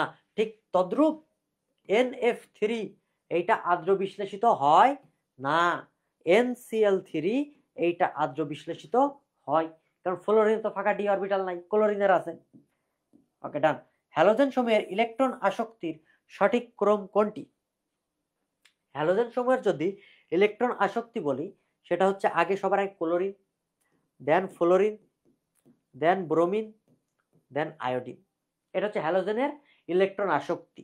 যদি তড়িৎ ঋণাত্মকতা বলে, তড়িৎ ঋণাত্মকতা এইটা যদি বলে, তাহলে কি হবে বাবারা? Fluorine, chlorine, bromine, iodine. ঠিক আছে। যদি হ্যালো অ্যাসিড বলে, তড়িৎ ঋণাত্মকতা যা বলছে তার উল্টা করে দিব, তাহলে কি হবে? হাইড্রোজেন আয়োডাইড, এইটা সবচাইতে সক্রিয়, hydrogen bromide, hydrogen chloride, hydrogen fluoride. এইগুলাই কৃষিতে আসবে, এইগুলাই, এর বাইরে কোনো কিছু আসবে না। যা পড়াবো তাই আসবে, যা পড়াবো তাই আসবে। ওই যে একটা ডায়লগ আছে না, পরীক্ষায় যা পড়াবো তা, বেহুদা কিছু না, এরকম। কোনটি ডাইপোল মোমেন্ট শূন্য? এইটা কৃষি গুচ্ছে 2022-23 আসছে, 22-23 আসছে। তো এটার বেসিক মেকানিজম কি দেখো, যদি সেম পরমাণু থাকে তাহলে ডাইপোল মোমেন্ট শূন্য। কেমন? আমি তোমাকে CH4 বললাম, কার্বনের 4টা হাত, কার্বনের হাত কয়টা? 4টা। 4 হাতে কি সেম জিনিস আছে? আছে। তার মানে এটা ডাইপোল মোমেন্ট কি হবে? শূন্য হবে, তার মানে পোলারিটি নাই। আচ্ছা এখন আসো CCl4, কার্বনের হাত কয়টা? 4টা। কার্বনের হাত 4টা, তার মানে 4 হাতে কি আছে? সেম মৌল আছে, তার মানে ডাইপোল মোমেন্ট শূন্য। এখন তুমি দেখো CH 2টা দিলাম, এর সাথে আর 2টা ক্লোরিন দ্বারা রিপ্লেস করে দিলাম, তার মানে কি 4টা হাতে দেখো 4টা সেম জিনিস নাই, তাহলে ডাইপোল মোমেন্ট কখনোই শূন্য হবে না। তাহলে আসো দেখি, এটা কি ডাইপোল মোমেন্ট শূন্য? না। এটা কি ডাইপোল মোমেন্ট শূন্য? না। এটা কি ডাইপোল মোমেন্ট শূন্য? না। এইটার ডাইপোল মোমেন্ট শূন্য, কারণ কি? কার্বনের 4টা হাতে সেম জিনিস আছে, সেম জিনিসই আছে। ওকে এখন আসো, পটাশিয়াম মৌলটি কোন গ্রুপের মৌল? পটাশিয়াম মৌল কি তোমরা জানো না, এটা ক্ষার গ্রুপ। ক্ষার ধাতু কোনটা? গ্রুপ 1-এর মৌল। এটা নিয়ে আর কি পড়াবো? গ্রুপ 1, এটাকে বলা হয় ক্ষার ধাতু। গ্রুপ 2, এটাকে বলা হয় মৃৎ ক্ষার ধাতু। গ্রুপ কত? 11, এটাকে বলা হয় মুদ্রা ধাতু বা কয়েনেজ মেটাল, মুদ্রা ধাতু। গ্রুপ 16 কি বলা হয় চ্যালকোজেন। গ্রুপ 15 কি বলা হয় নিকটোজেন। কি জেন? নিকটোজেন। গ্রুপ 17 কি বলা হয় হ্যালোজেন। কোন জেন? হ্যালোজেন। গ্রুপ 18 কি বলা হয় নোবেল গ্যাস বা নিষ্ক্রিয়। ঠিক আছে, এর মধ্যে একটাকে বলা হয় দুষ্টু মৌল, সেটা হচ্ছে হাইড্রোজেন। এটা হচ্ছে যা দুষ্টু। এই দুষ্টু কি করে? এ হচ্ছে অ্যাকচুয়ালি গ্যাস না, এর থাকা উচিত ছিল গ্রুপ 17 দিকে, কিন্তু এর যে ইলেকট্রন বিন্যাস সেটা হচ্ছে গ্রুপ 1 সাথে আবার মিল। কিসের সাথে মিল? গ্রুপ 1 সাথে মিল। গ্রুপ 1 সাথে মিল, এই কারণে এটাকে কি বলা হয় দুষ্টু মৌল। ঠিক আছে, আচ্ছা নেক্সট।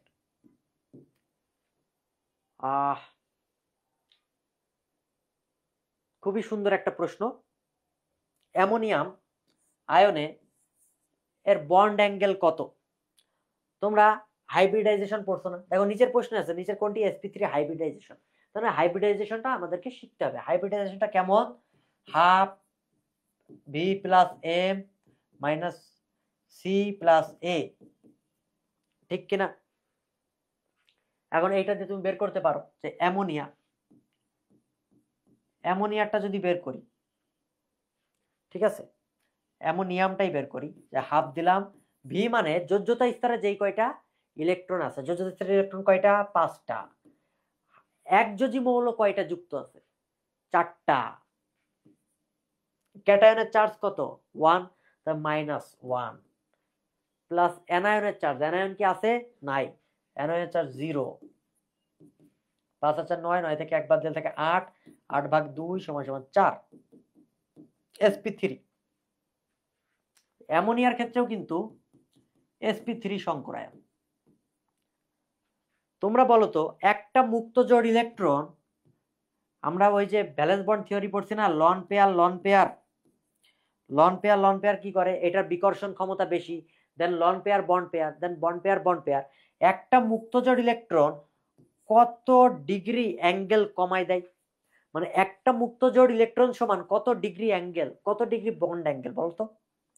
একটা মুক্ত জোড় ইলেকট্রন সমান কত ডিগ্রি বন্ড অ্যাঙ্গেল?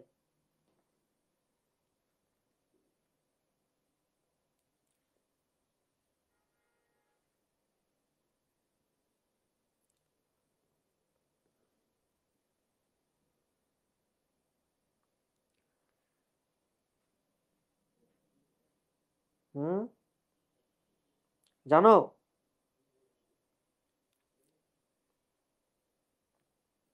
একটা মুক্ত জোড় ইলেকট্রন সমান কত degree bond angle? 2.5 degree. Very good, very good, 2.5 degree. তার মানে জিনিসটা এমন যে অ্যামোনিয়াম, এখানে তো কোনো মুক্ত জোড় ইলেকট্রন নাই, কারণ অ্যামোনিয়াতে দেখো মুক্ত জোড় ইলেকট্রন আছে। sp3 সংকরায়ন, sp3 হলে কি হয়? 109 ডিগ্রি 5 মিনিট বা 109.5 ডিগ্রি বন্ড অ্যাঙ্গেল হয়, কিন্তু অ্যামোনিয়াতে মুক্ত জোড় ইলেকট্রন আছে, তাই 2.5 ডিগ্রি কমে যায়। 2.5 ডিগ্রি কমলে কত হয়? 107 ডিগ্রি। এই 107 ডিগ্রি হচ্ছে অ্যামোনিয়ার ক্ষেত্রে বন্ড অ্যাঙ্গেল। কিন্তু বলছে কি অ্যামোনিয়াম আয়ন, এই যে অ্যামোনিয়াম আয়ন, এই অ্যামোনিয়াম আয়নের ক্ষেত্রে কি মুক্ত জোড় ইলেকট্রন আছে? নাই। তার মানে এটা সিম্পল কেস হবে। তার মানে কত হবে? 109.5 ডিগ্রি। আবার পানির ক্ষেত্রে দেখো, পানিতেও sp3 সংকরায়ন, দুইটা মুক্ত জোড় ইলেকট্রন আছে, তার মানে 2.5 2.5 কত? দুইটা, একটার জন্য 2.5 ডিগ্রি, পরেরটার জন্য 2.5 ডিগ্রি, 2.5 2.5 5 ডিগ্রি কমে যাবে, তখন হবে 104.5 ডিগ্রি। ঠিক কিনা? বুঝতে পারছো? আচ্ছা, এখন দেখো তোমরা এটা দিয়েও পড়ছো যে অ্যামোনিয়াম ক্লোরাইড, এইটাতে কত ধরনের বন্ধন আছে ভাইয়া? 3 ধরনের, আয়নিক বন্ধন, সন্নিবেশ বন্ধন, সমযোজী বন্ধন। ঠিক কিনা? এখন আসো আমরা একটু আলোচনা করি। এই যে sp3 সংকরায়ন, এইটার আনসার হচ্ছে দেখো অ্যামোনিয়াম আয়ন। ঠিক আছে, কোশ্চেন কিন্তু দেখো ঘুরাই ফিরে আসছে, জাস্ট একটা প্রশ্ন আলোচনা করছি, পরের কোশ্চেনটাও সলভ করা হয়ে যাইছে। এইভাবে তোমাকে প্রশ্ন সলভ করা শিখতে হবে। ঠিক আছে, এখন আসো আমরা বলতেছি যে এই যে বন্ধনটা, কোন ধরনের বন্ধন বিদ্যমান, এটা তোমাকে শিখতে হবে।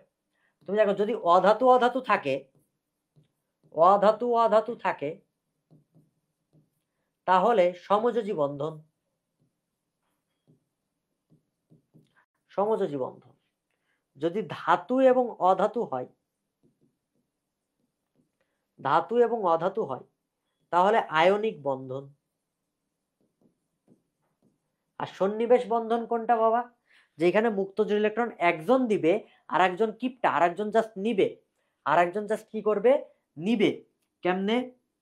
দেখো অ্যামোনিয়া এর মুক্তজোড় ইলেকট্রন কাকে দিছে? হাইড্রোজেন আয়নকে দিছে, তার মানে এটা অ্যামোনিয়াম হয়ে গেছে। আবার অ্যামোনিয়া এ কাকে দিতে পারে? BF3 কে দিতে পারে। এটা কি একটা সন্নিবেশ বন্ধন? তবে এইখানে সন্নিবেশ বন্ধন থাকবে, এতটুকু ক্লিয়ার। যদি কোথাও পানি যুক্ত হইতে দেখো, পানি যুক্ত হইতে দেখো, তাহলে সেইখানে নিঃসন্দেহে হাইড্রোজেন বন্ধন আছে। কি বন্ধন আছে? হাইড্রোজেন বন্ধন আছে। ঠিক আছে, সেখানে নিঃসন্দেহে হাইড্রোজেন বন্ধন আছে। এখন আসো, আমি তোমাকে বললাম কপার সালফেট ইন্টু 5 অণু পানি, এইখানে কি বন্ধন আছে? অবশ্যই সব ধরনের বন্ধন আছে। কেমন? দেখো কপারের সাথে সালফার, এটা কি একটা ধাতু? আর সালফেট কি অধাতু না? এটা +2, এটা -2, আয়নিক বন্ধন আছে। ডান। সালফার এবং অক্সিজেনের মধ্যে বন্ধন কি হবে? সমযোজী বন্ধন হবে। আচ্ছা, এই যে .5 অণু পানি আছে, তার মানে কি বন্ধন হবে? হাইড্রোজেন বন্ধনও হবে। বুঝতে পারছো? এইভাবে আমরা বের করব কোথায় কোন ধরনের বন্ধন আছে। Next,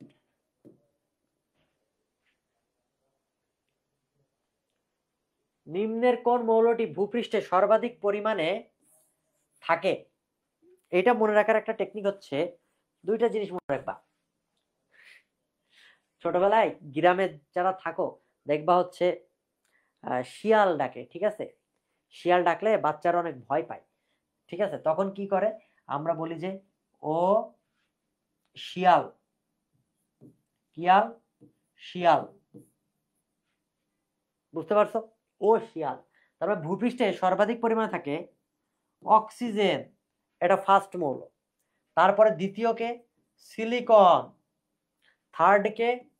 aluminium. তাহলে ভূপৃষ্ঠে সবচেয়ে বেশি পাওয়া যায় তৃতীয় কোন অবস্থান মৌলটা? অ্যালুমিনিয়াম। ভূপৃষ্ঠে দ্বিতীয় সর্বোচ্চ মৌল কোনটা? সিলিকন। ভূপৃষ্ঠে সর্বোচ্চ মৌল কোনটা? অক্সিজেন। ক্লিয়ার? আর যদি ব্যবহারের দিক থেকে বলি,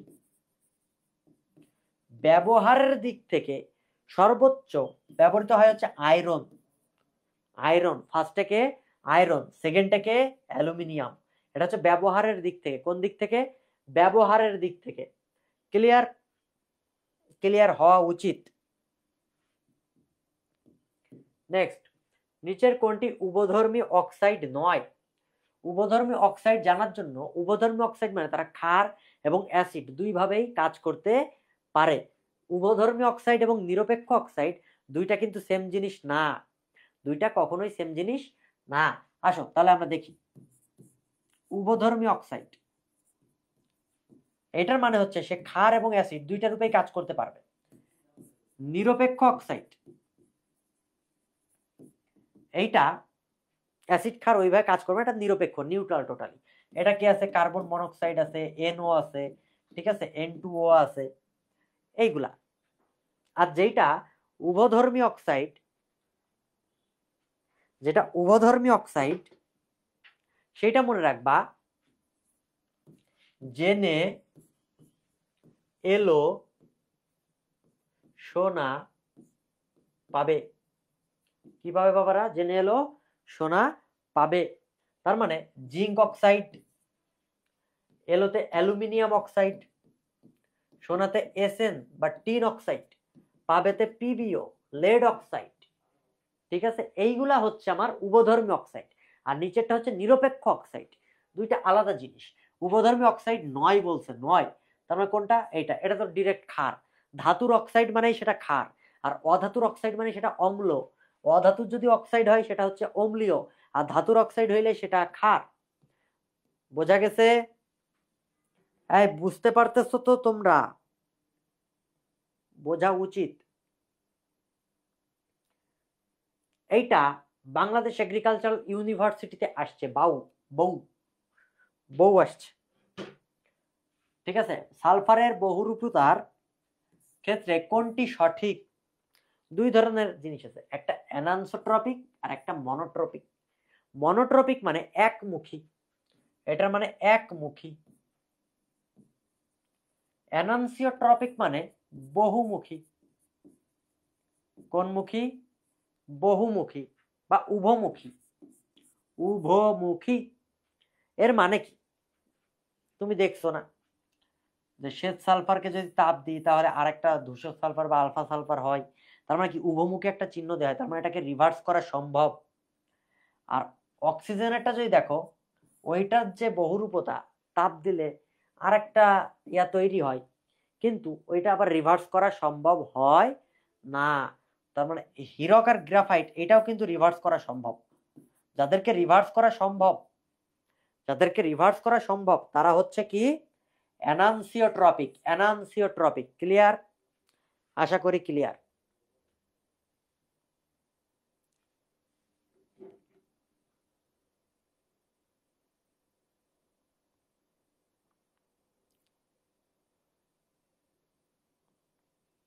লাইভ কি আটকে গেল নাকি? জীবন মানে তো যন্ত্রণা, বেঁচে থাকতে বোধহয় এটা খুবই মজার একটা প্রশ্ন। এই দেখো,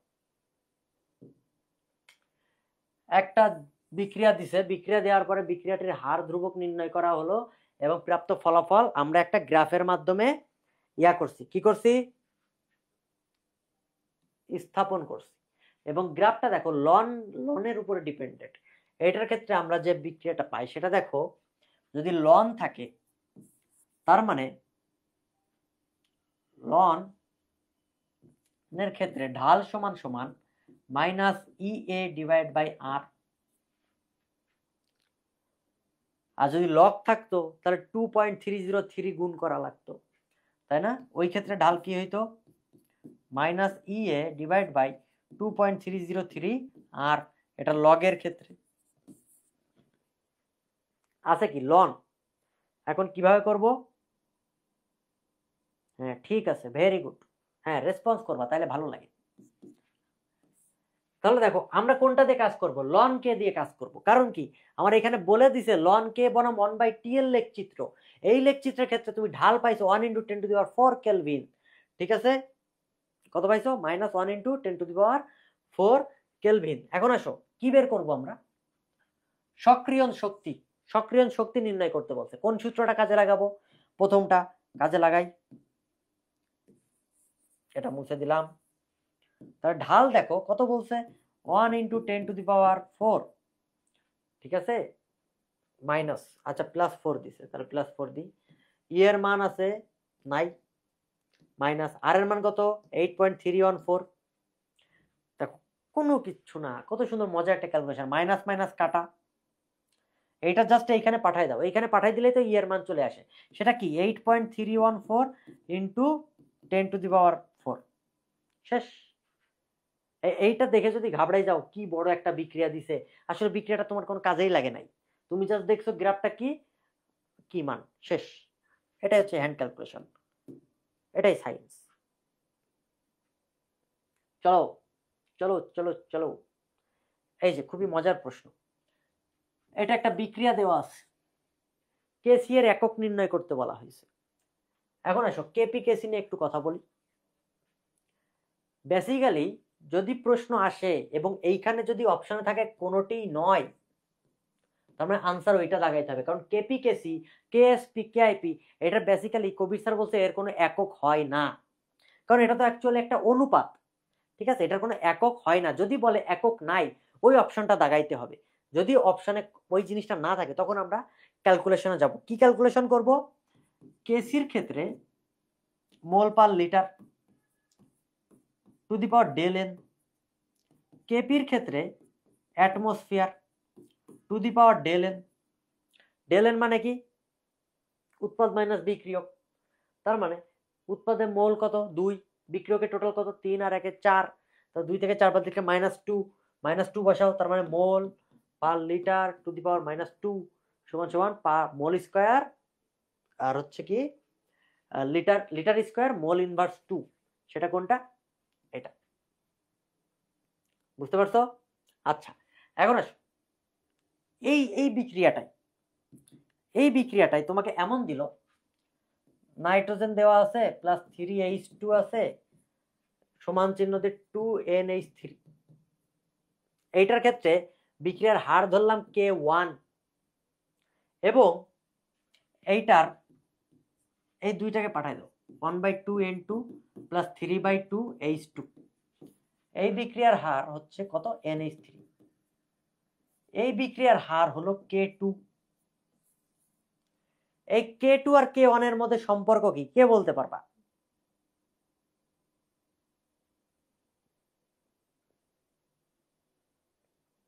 ওই মোল স্কয়ার কেমনে হয়? মোল পার লিটার, এইটার পাওয়ার -2 হলে কি হবে মোল ইনভার্স 2 আর লিটারে ইনভার্স কাটা তার মানে লিটার স্কয়ার হবে। বি কেমনে হয় বাবা? এইটার K2 এর মান আর K1 দেওয়া আছে, এই দুইটার মধ্যে সম্পর্ক কি এইটা আমাকে বলো, এইটা আমাকে বলো। এইটা কৃষিতে চলে আসছে, প্রশ্ন ফাঁস করে দিছি। কৃষিতে যদি না আসে তাও কোনো ভার্সিটিতে চলে আসবে শিওর। এই ধরনের কোশ্চেন গুলা ওরা দেয়। ওই 25 জিজ্ঞেস করছি আমি কি 25 জিজ্ঞেস করছি বাবারা? এটা K1 আর K2 এটার মধ্যে কি সম্পর্ক?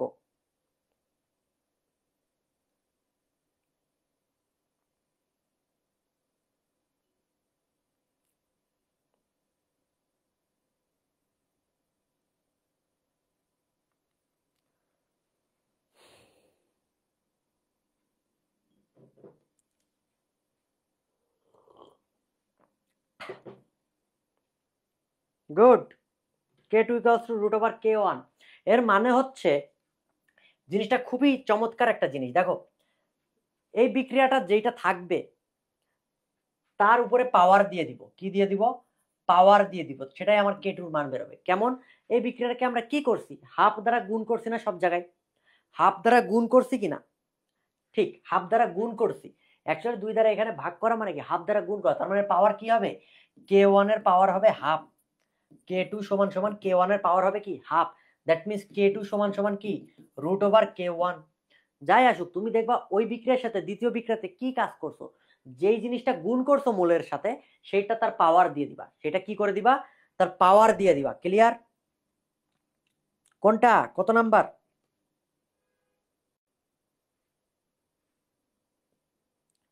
কত নাম্বার বুঝাবো বলো?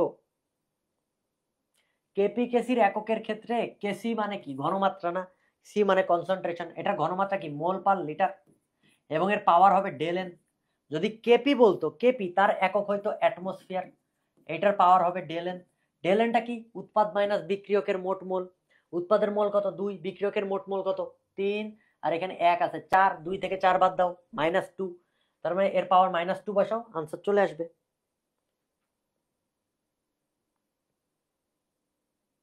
বুঝছো? এখন আসো নেক্সট। আর এইটা হচ্ছে যত গুণ করব হাফ গুণ করছি না, দেখো 1/2 নাইট্রোজেন আছে, এখানে নাইট্রোজেন আছে 3 আছে, 3/2 হাইড্রোজেন আছে, 2 অ্যামোনিয়া আছে, জাস্ট অ্যামোনিয়া আছে। তার মানে কি হাফ গুণ করছি 1/2 গুণ করছি, তাহলে K1 ধ্রুবক বা যেটা ওইটার পাওয়ার হয়ে যাবে সেটা কত পাওয়ার হয়েছে? হাফ হয়েছে। তার মানে K2 K1 এর মধ্যে সম্পর্ক। ওকে ডান। এখন বাফার দ্রবণ, বাফার দ্রবণ ক্ষেত্রে সবচেয়ে চমৎকার বিষয় দুইটা জিনিস মনে রাখবা। এটার পিএইচ কি? পিকে প্লাস লগ, উপরে লবণ নিচে হচ্ছে অ্যাসিড, ঠিক কিনা? গুড, ঠিক। এখন আসো, এই যে বাফার হইতে গেলে দুইটা জিনিস মনে রাখতে হবে। যদি অম্লীয় বাফার হয়, কি বাফার? অম্লীয় বাফার হয় থাকতে হবে দুর্বল অম্ল বা দুর্বল অ্যাসিড প্লাস শক্তিশালী ক্ষার, শক্তিশালী ক্ষার, এবং এই শক্তিশালী ক্ষারের পরিমাণটা হইতে হবে কম, এইটা থাকতে হবে বেশি। যদি ক্ষারীয় বাফার হয়,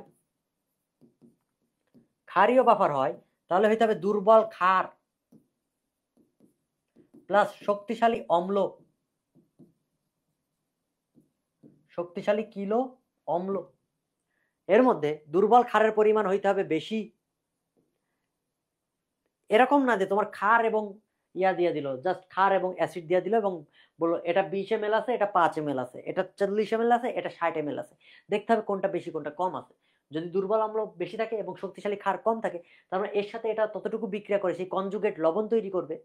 বুঝতে পারছো? এইটা হচ্ছে বাফার হওয়ার শর্ত। আর এখানে তো ডিরেক্ট দেওয়াই আছে বাফার দ্রবণ কোনটা, এইটা, কারণ এটা সোডিয়াম হাইড্রোক্সাইডের সাথে বিক্রিয়া করে। ওকে, গুড, পারা উচিত। এইটা কেন হয় না? এখানে দেখো অ্যামোনিয়াম আছে, এইটা তো হচ্ছে তোমার দুর্বল ক্ষার, এটা কখনোই বাফারের শর্তের ভিতরে পড়বে না। এটা খুবই মজার প্রশ্ন। দেখো কি দেখবা, 10 ডিগ্রি তাপমাত্রা বৃদ্ধিতে কোন বিক্রিয়ার হার দ্বিগুণ বৃদ্ধি পায়। এই কাহিনীটা কে বলছিল? এইটা বলছিল হচ্ছে আমাদের আরহেনিয়াস। কোন হেনিয়াস? আরহেনিয়াস বলছিল। কি বলছিল? যে প্রতি 10 ডিগ্রি সেলসিয়াস তাপমাত্রা বৃদ্ধির সাথে সাথে বিক্রিয়ার হার কত গুণ বাড়ে? দ্বিগুণ বাড়ে। এবং একটা বিক্রিয়া বলে দিছে, সেই বিক্রিয়াতে এত থেকে এত উন্নীত করা হলো, তাহলে বিক্রিয়ার হার কত গুণ বৃদ্ধি পাবে? খুবই মজার একটা প্রশ্ন। একজন এটা তাহলে দেখি আমরা কতটুকু পরিবর্তন হয়েছে। 40 ডিগ্রি সেলসিয়াস পরিবর্তন হয়েছে। 40 ডিগ্রি সেলসিয়াস যদি পরিবর্তন হয় তাহলে দেখো 110 থেকে 120, এইখানে কি 10 ডিগ্রি পরিবর্তন হয়েছে, তার মানে কত গুণ বাড়লো? 2 গুণ। 120 থেকে আবার 130, কত গুণ বাড়লো? 2 গুণ। 130 থেকে 140, কত গুণ? 2 গুণ। 140 থেকে 150, কত গুণ? 2 গুণ। খুবই স্বাভাবিক একটা ম্যাথ। এত কিছু করার আমার টাইম নাই। আমি কি করব? তাপমাত্রা যতটুকু বাড়ছে সেটাকে 10 দিয়ে ভাগ করব, 10 দিয়ে ভাগ করে 2 টু দি পাওয়ার বসাই দিব। তাহলে 10 দিয়ে ভাগ করো 40, 40 কে 10 দিয়ে ভাগ করলে 4, তার মানে 4টা 10 লাগবে আমার, তাই না?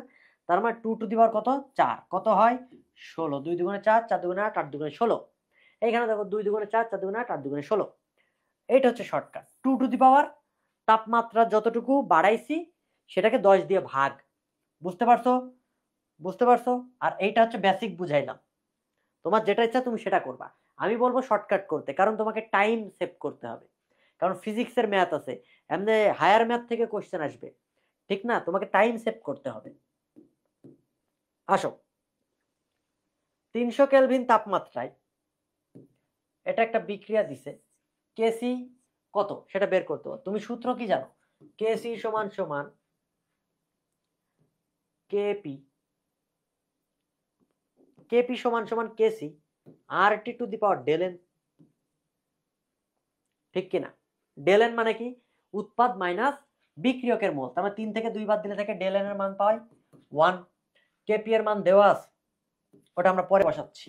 তার মানে কেসি ইন্টু আর টি, ডেল এন এর মান 1, আর টি তাহলে এই পাশে পাঠাই দাও। কেসি তাহলে কি হবে? KP divide by R T. কিভাবে করা যায়? কেপি এর মান কত?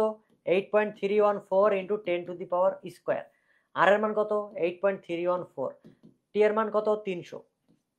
তুমি দেখো এ তো ক্যালকুলেশন করা সম্ভব না বাবা, তুমি হ্যান্ড ক্যালকুলেশন করতে পারবা বলেই তারা আর এর মানের সমান করে কেপি এর মান দিছে।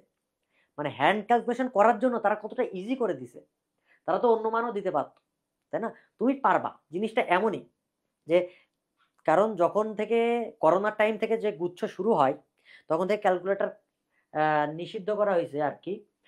তখন থেকেই দেখবা ম্যাথগুলো কেমন আসে, যে তুমি দেখো সলভ করার মতো তুমি পারবা। কারণ কি, তারা বুঝে যে আর যে তোমাকে এটা কাটাকাটি করতে হবে, এই কারণে তারা হ্যান্ড ক্যালকুলেশনের জন্য এই ম্যাথটাই দিছে। এই রকম মানই তারা দিয়ে দিবে, এটা নিয়ে তোমার ঘাবড়ানোর কোনো বিষয় নাই। এটাতে কাটো, 10 স্কোয়ার মানে কি? 100, নিচে কত? 300, তার মানে 1/3, 1/3 মানে কি? 0.33।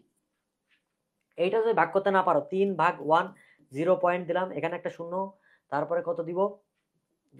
3 3কে 9, আবার একটা শূন্য 1 নামাবো, পয়েন্টের জন্য ইয়া দিয়া, শেষ 0.33। বুঝতে পারছো? গুড।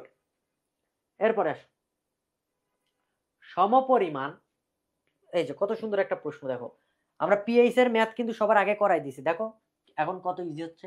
সমপরিমাণ এতমল অ্যামোনিয়া এতমল হচ্ছে, তুমি এটা ব্যবহার করছো, করার পরে পিএইচ কি হবে? তুমি আগে চিন্তা করো, অ্যামোনিয়া দ্রবণ এবং অ্যামোনিয়াম ক্লোরাইড আছে, কি ক্লোরাইড কোনটা? সেই শক্তিশালী ক্ষার থেকে, অ্যাসিড থেকে আসতেছে না?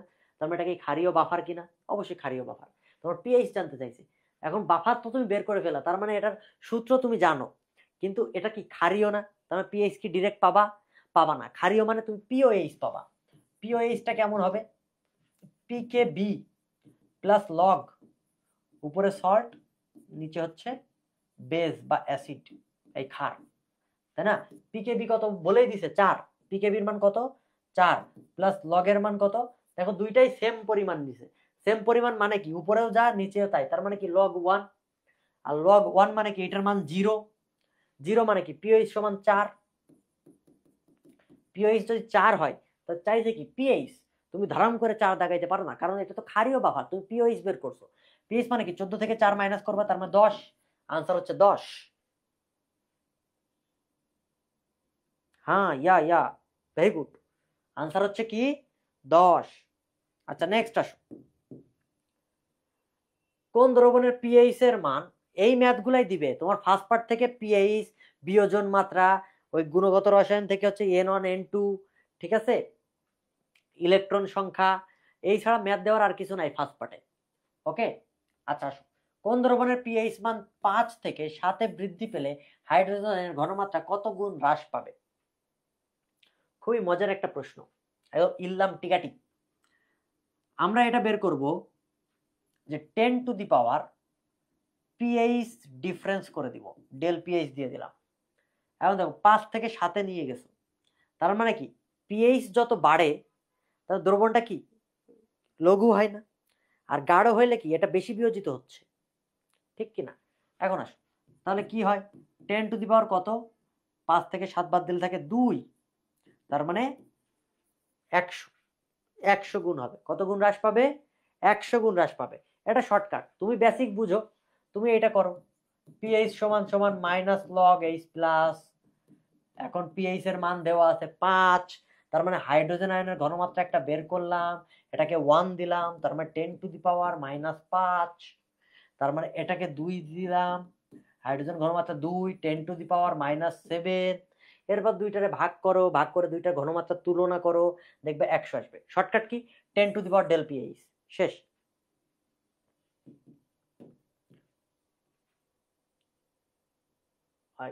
কই গেল 29? এই যে খুবই মজার কোশ্চেন। দেখো পাকস্থলীর পাচক রাশি পিএইচ 1.4, এটা মেডিকেলে কোশ্চেন আসছে, ভার্সিটিতেও আসছে। এখন কেমনে করব? ক্যালকুলেটর ছাড়া তো সম্ভব না, কারণ কি পিএইচ সমান সমান মাইনাস লগ এইচ প্লাস, তার মানে হাইড্রোজেন আয়নের ঘনমাত্রা হচ্ছে 10 to the power minus pH, pH এর মান কত 1.4 মাইনাস 1.4। এটা কি তুমি পারবা? পারবা না। তার মানে এটা কি করা সম্ভব? সম্ভব না। কিন্তু আমরা চালাক বাঙালি, কি বাঙালি চালাক, কিভাবে করব?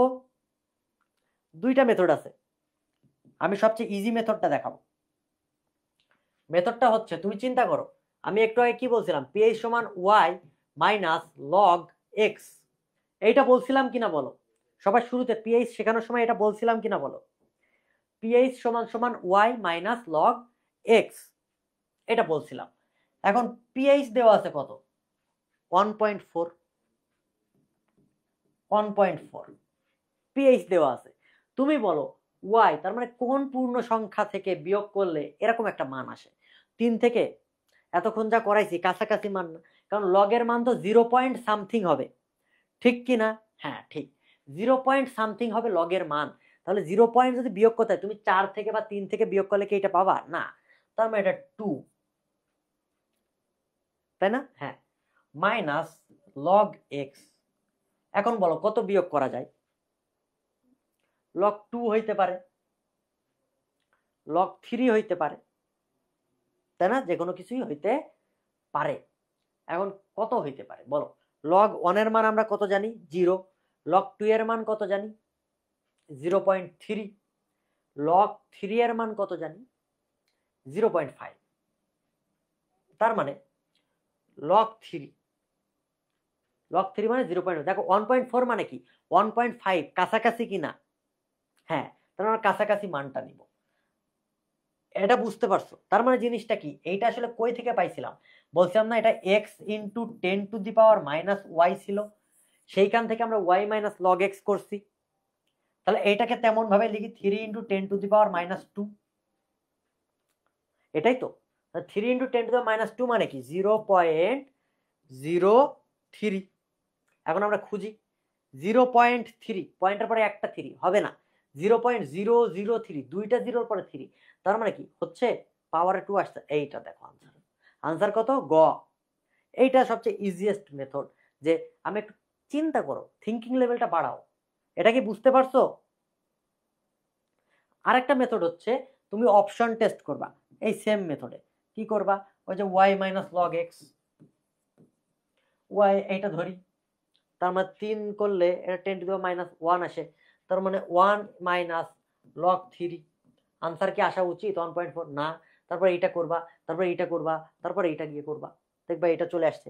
কিন্তু আমি কি করলাম, আমি ডিরেক্ট প্রশ্ন থেকে করলাম, একটু মাথা খাটায়, ঠিক আছে, একটু মাথা খাটায়।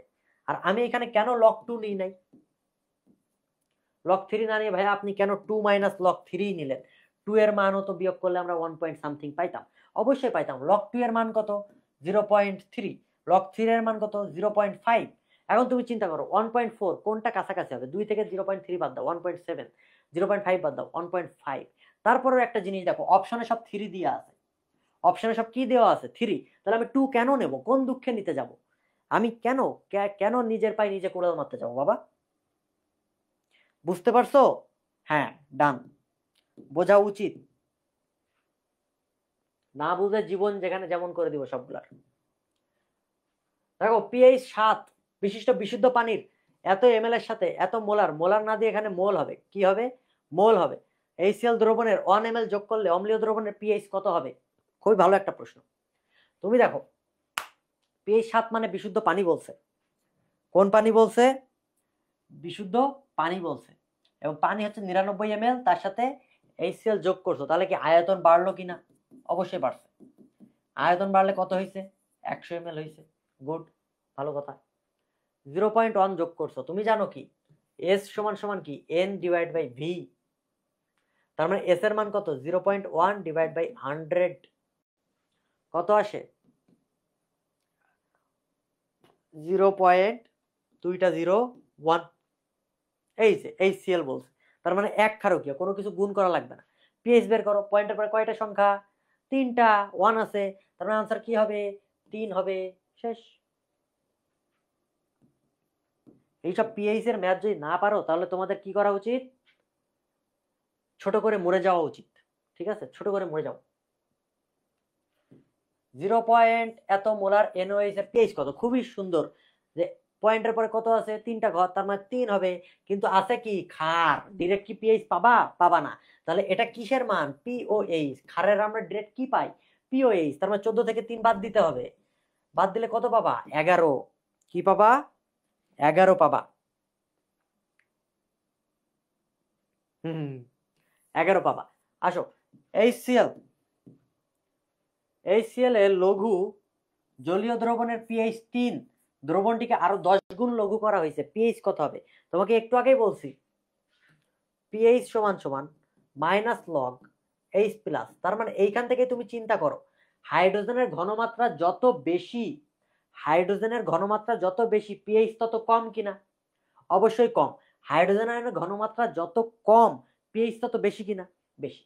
তুমি লঘু করতেছো, লঘু করা মানে কি পিএইচ বাড়বে না? অবশ্যই বাড়বে, কারণ ঘনমাত্রা তো কমে যাইতেছে।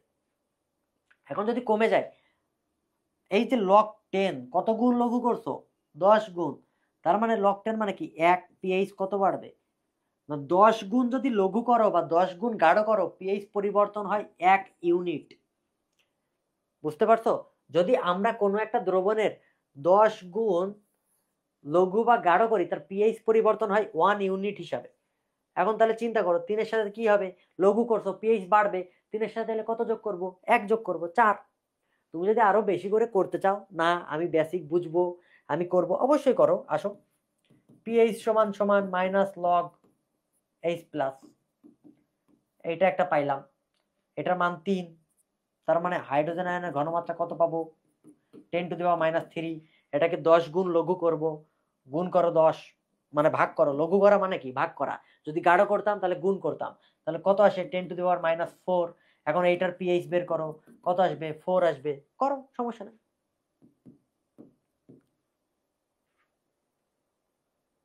চলো চলো চলো, জীবন মানে তো যন্ত্রণা। দেখো, একটি জ্বালানির আণবিক ভর 25, ওর 100 গ্রামকে 3000 কিলোজুল তাপ পাওয়া গেল। জ্বালানিটির দহন তাপ কত? এইখানে এখন কয়টা বাজে?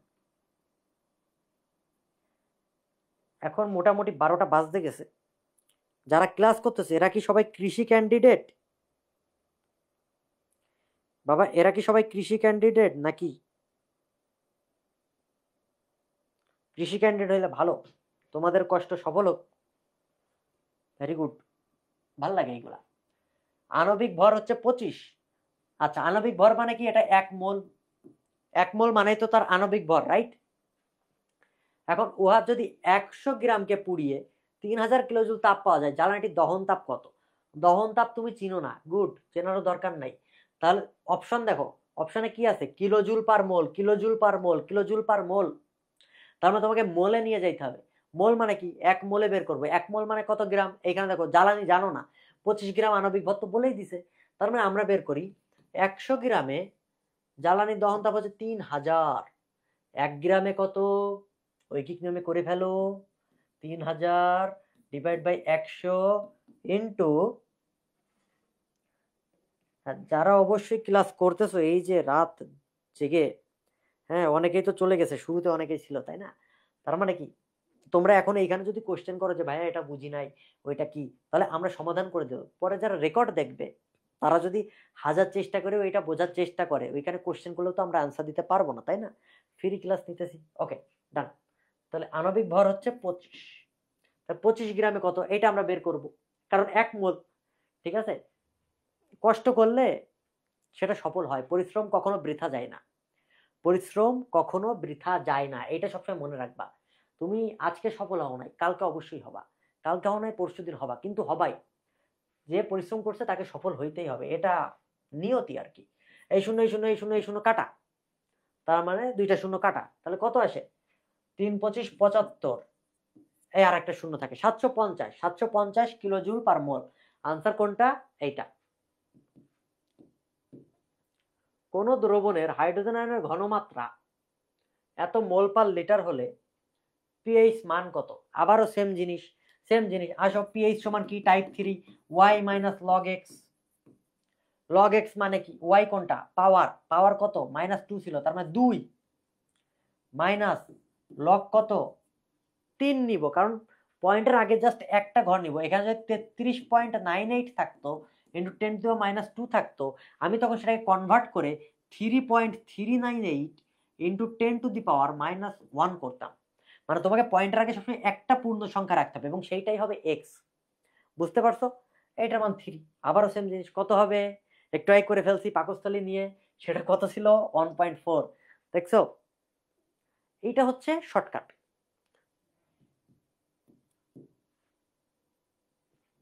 ওকে ডান, নেক্সট।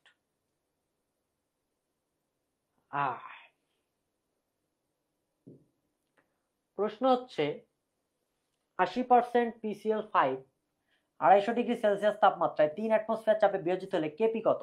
তোমাকে দুইটা জিনিসের কেপি এবং হচ্ছে ইয়ার ভ্যালু মনে রাখতে হবে। সেটা হচ্ছে কোনটা? N2O4, এটা ভাগ হয়ে কি হয়? 2NO2 হয়। এটার ক্ষেত্রে কি হয়?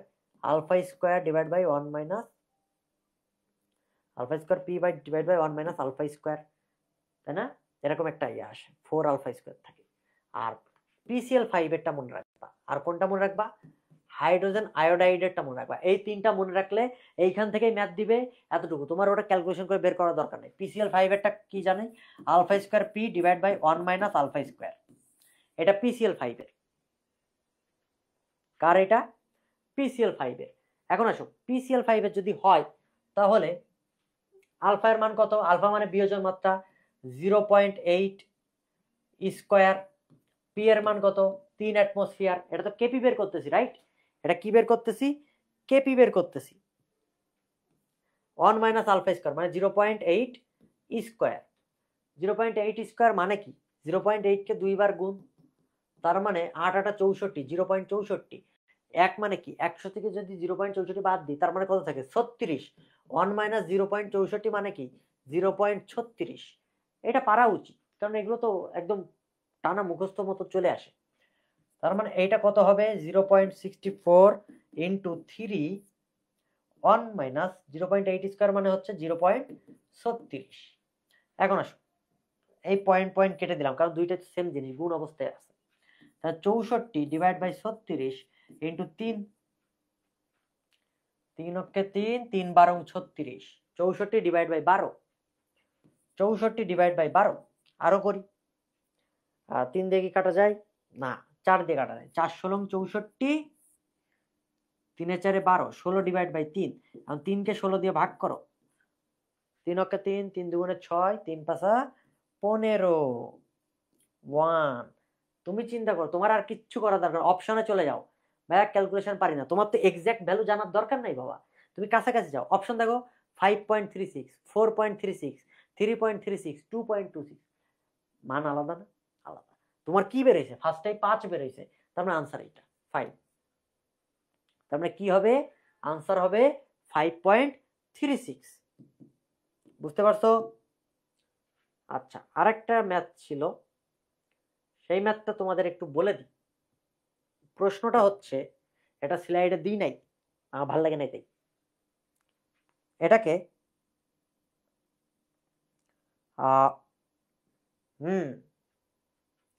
ওকে, সমস্যা নাই। জিনিসটা হচ্ছে, প্রশ্নটা হচ্ছে কোনো একটা বিক্রিয়া, প্রথম ক্রমের বিক্রিয়া, এটা কিন্তু 20-21 সালে আসছে। প্রথম ক্রমের বিক্রিয়া, প্রথম ক্রমের বিক্রিয়া, এটার ক্ষেত্রে কি হয়েছে যে 1 মোলার ঘনমাত্রা থেকে সেটা 0.5 মোলার ঘনমাত্রায় গেছে। ঠিক আছে, এটার জন্য তার টাইম লাগছে 60 সেকেন্ড। কত সেকেন্ড? 60 সেকেন্ড। বলা হচ্ছে ওই বিক্রিয়াটাই 2 মোলার থেকে 0.5 মোলারে আসতে কত সময় লাগবে? কত সময় লাগবে? এটা খুবই ভালো একটা ম্যাথ। ঠিক আছে, খুবই ভালো একটা ম্যাথ। মনে হচ্ছে প্রথম ক্রমে বিক্রিয়া, এগুলো তো সিলেবাসে নাই, কিন্তু দিয়ে দিছে, কৃষিতে আসছে, তোমাকে এগুলো সলভ করতে হবে। এবং দেখো ইজি ম্যাথ। এইটা কত সেকেন্ড লাগবে? 60 সেকেন্ডে যদি 1 মোলার থেকে 0.5 মোলারে যায়। আমরা তাহলে এটা করি। হ্যাঁ, প্রশ্নটা লিখে নিছো সবাই? এই প্রশ্ন লিখছো কিনা বলো।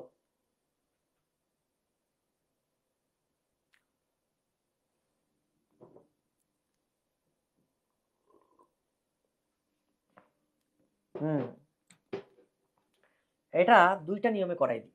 দেখো, প্রথম কথা হচ্ছে, এই প্রথম ক্রমের বিক্রিয়া যেটা, এটার ক্ষেত্রে বিক্রিয়ার হারের সূত্র হচ্ছে k সমান সমান 0.693 divide by T into log initial যে ঘনমাত্রাটা, মানে ঘনমাত্রা ধরলাম A1 ডিভাইড বাই ফাইনাল ঘনমাত্রা AF। এইটা প্রথমটার ক্ষেত্রে কি 60 সেকেন্ড বলে দিয়েছে, তার মানে K1, এটা মানে কি 0.693, এটার ক্ষেত্রে T1 এর মান হচ্ছে 60 সেকেন্ড, লগ A1 এর মান কত 1 মোলার, A ফাইনাল এর মান কত 0.5 মোলার। K2 এর ক্ষেত্রে কি হবে 0.693, T2 এটা তো বের করব, লগ ফাইনাল কত ছিল 2, নিচে কত 0.5। ঠিক কিনা? যেহেতু প্রথম ক্রমের বিক্রিয়াটা সেম, তার মানে বিক্রিয়ার হার কি দুইটাই সেম হবে না? অবশ্যই সেম হবে। এটা কি হলো? সেম হবে। এখন সেম হইলে কি হবে? K1 সমান K2 করো। দুইটার ক্ষেত্রে এই 0.693 0.693 কাটা। লগ দেখো, এই দুইটার আমি সেম ব্যালেন্সে আনবো। কেমনে আনবো? ওইটাতে কি ছিল 1/60, লগ 1, 0.5 মানে কি 1/2, তার মানে উপরে 2 চলে গেল। আর এইখানে কি আসে 1/T2, লগ 2, 0.5 মানে কি নিচেই 2, উপরে 2 হবে, তার মানে 4 হয়ে গেল। 4 হওয়া মানে কি এটা হচ্ছে 1/60 log 2 সমান সমান 1/t2 ইন্টু 2 ইন্টু log 2। তারপর 2 এর পাওয়ার করলে তো 4 আসে, 2 এর পাওয়ার করলে যদি 4 আসে, 2টা সামনে পাঠাই দিলাম, log 2 দেখো কাটা, দুইটা সেম নিয়ে আসছি। log 2 যদি কাটা হয়, তার মানে এখানে কি আসে 1/60 সমান সমান 2/t2, তার মানে t2 কত 120 সেকেন্ড। এটা ছিল বেসিক। শর্টকাট কি, খুবই মজা, এত জিনিস পড়ে লাভ আছে। দেখো 1 থেকে 0.5 যাইতেছে, তার মানে কি এটা অর্ধায়ু না? অর্ধেক হবে কিনা? অর্ধায়ু, তার মানে এটার জন্য 60 সেকেন্ড। এই বিক্রিয়াটার অর্ধায়ু হচ্ছে 60 সেকেন্ড। 1 থেকে এখানে যাচ্ছে, বলছে কত 2 থেকে 0.5 যাইতে। তা 2 থেকে তুমি চিন্তা করো আগে কোথায় যাবে, অর্ধেক হইতে গেলে 1 যাবে, কত সেকেন্ড 60 সেকেন্ড। 1 থেকে এবার কোথায় যাবে, এর অর্ধেক কত 0.5, এর জন্য কত 60 সেকেন্ড, কারণ 60 সেকেন্ডে তো অর্ধেক হচ্ছে, তার মানে টোটাল কত লাগতেছে 120 সেকেন্ড হয়ে গেল। যদি বলতো 4 থেকে 0.5 যাইতে কি হবে, তাহলে আবার সেম করতাম, অত ক্যালকুলেশন করার দরকার নেই, যেহেতু অর্ধায়ু বলেই দিছে। 4 থেকে যাবে কত 2 এ, এখানে 60 সেকেন্ড। 2 থেকে কত যাবে 1 এ 60 সেকেন্ড। 1 থেকে কত যাবে 0.5 এ, এখানে 60 সেকেন্ড। 0.5 থেকে কত যাবে 0.25 এ। যেটাই বের করো তুমি এভাবে পারবা না বের করতে, কারণ অর্ধের মান তো দেওয়াই আছে। এইটা হচ্ছে আমাদের শর্টকাট, বুঝতে পারছো? আশা করি ক্লিয়ার। ক্লিয়ার না? আজকের মতো এই পর্যন্তই, আমাদের আর কিছু নাই, শেষ হয়ে গেছে, শেষ আশা করি হয়ে গেছে।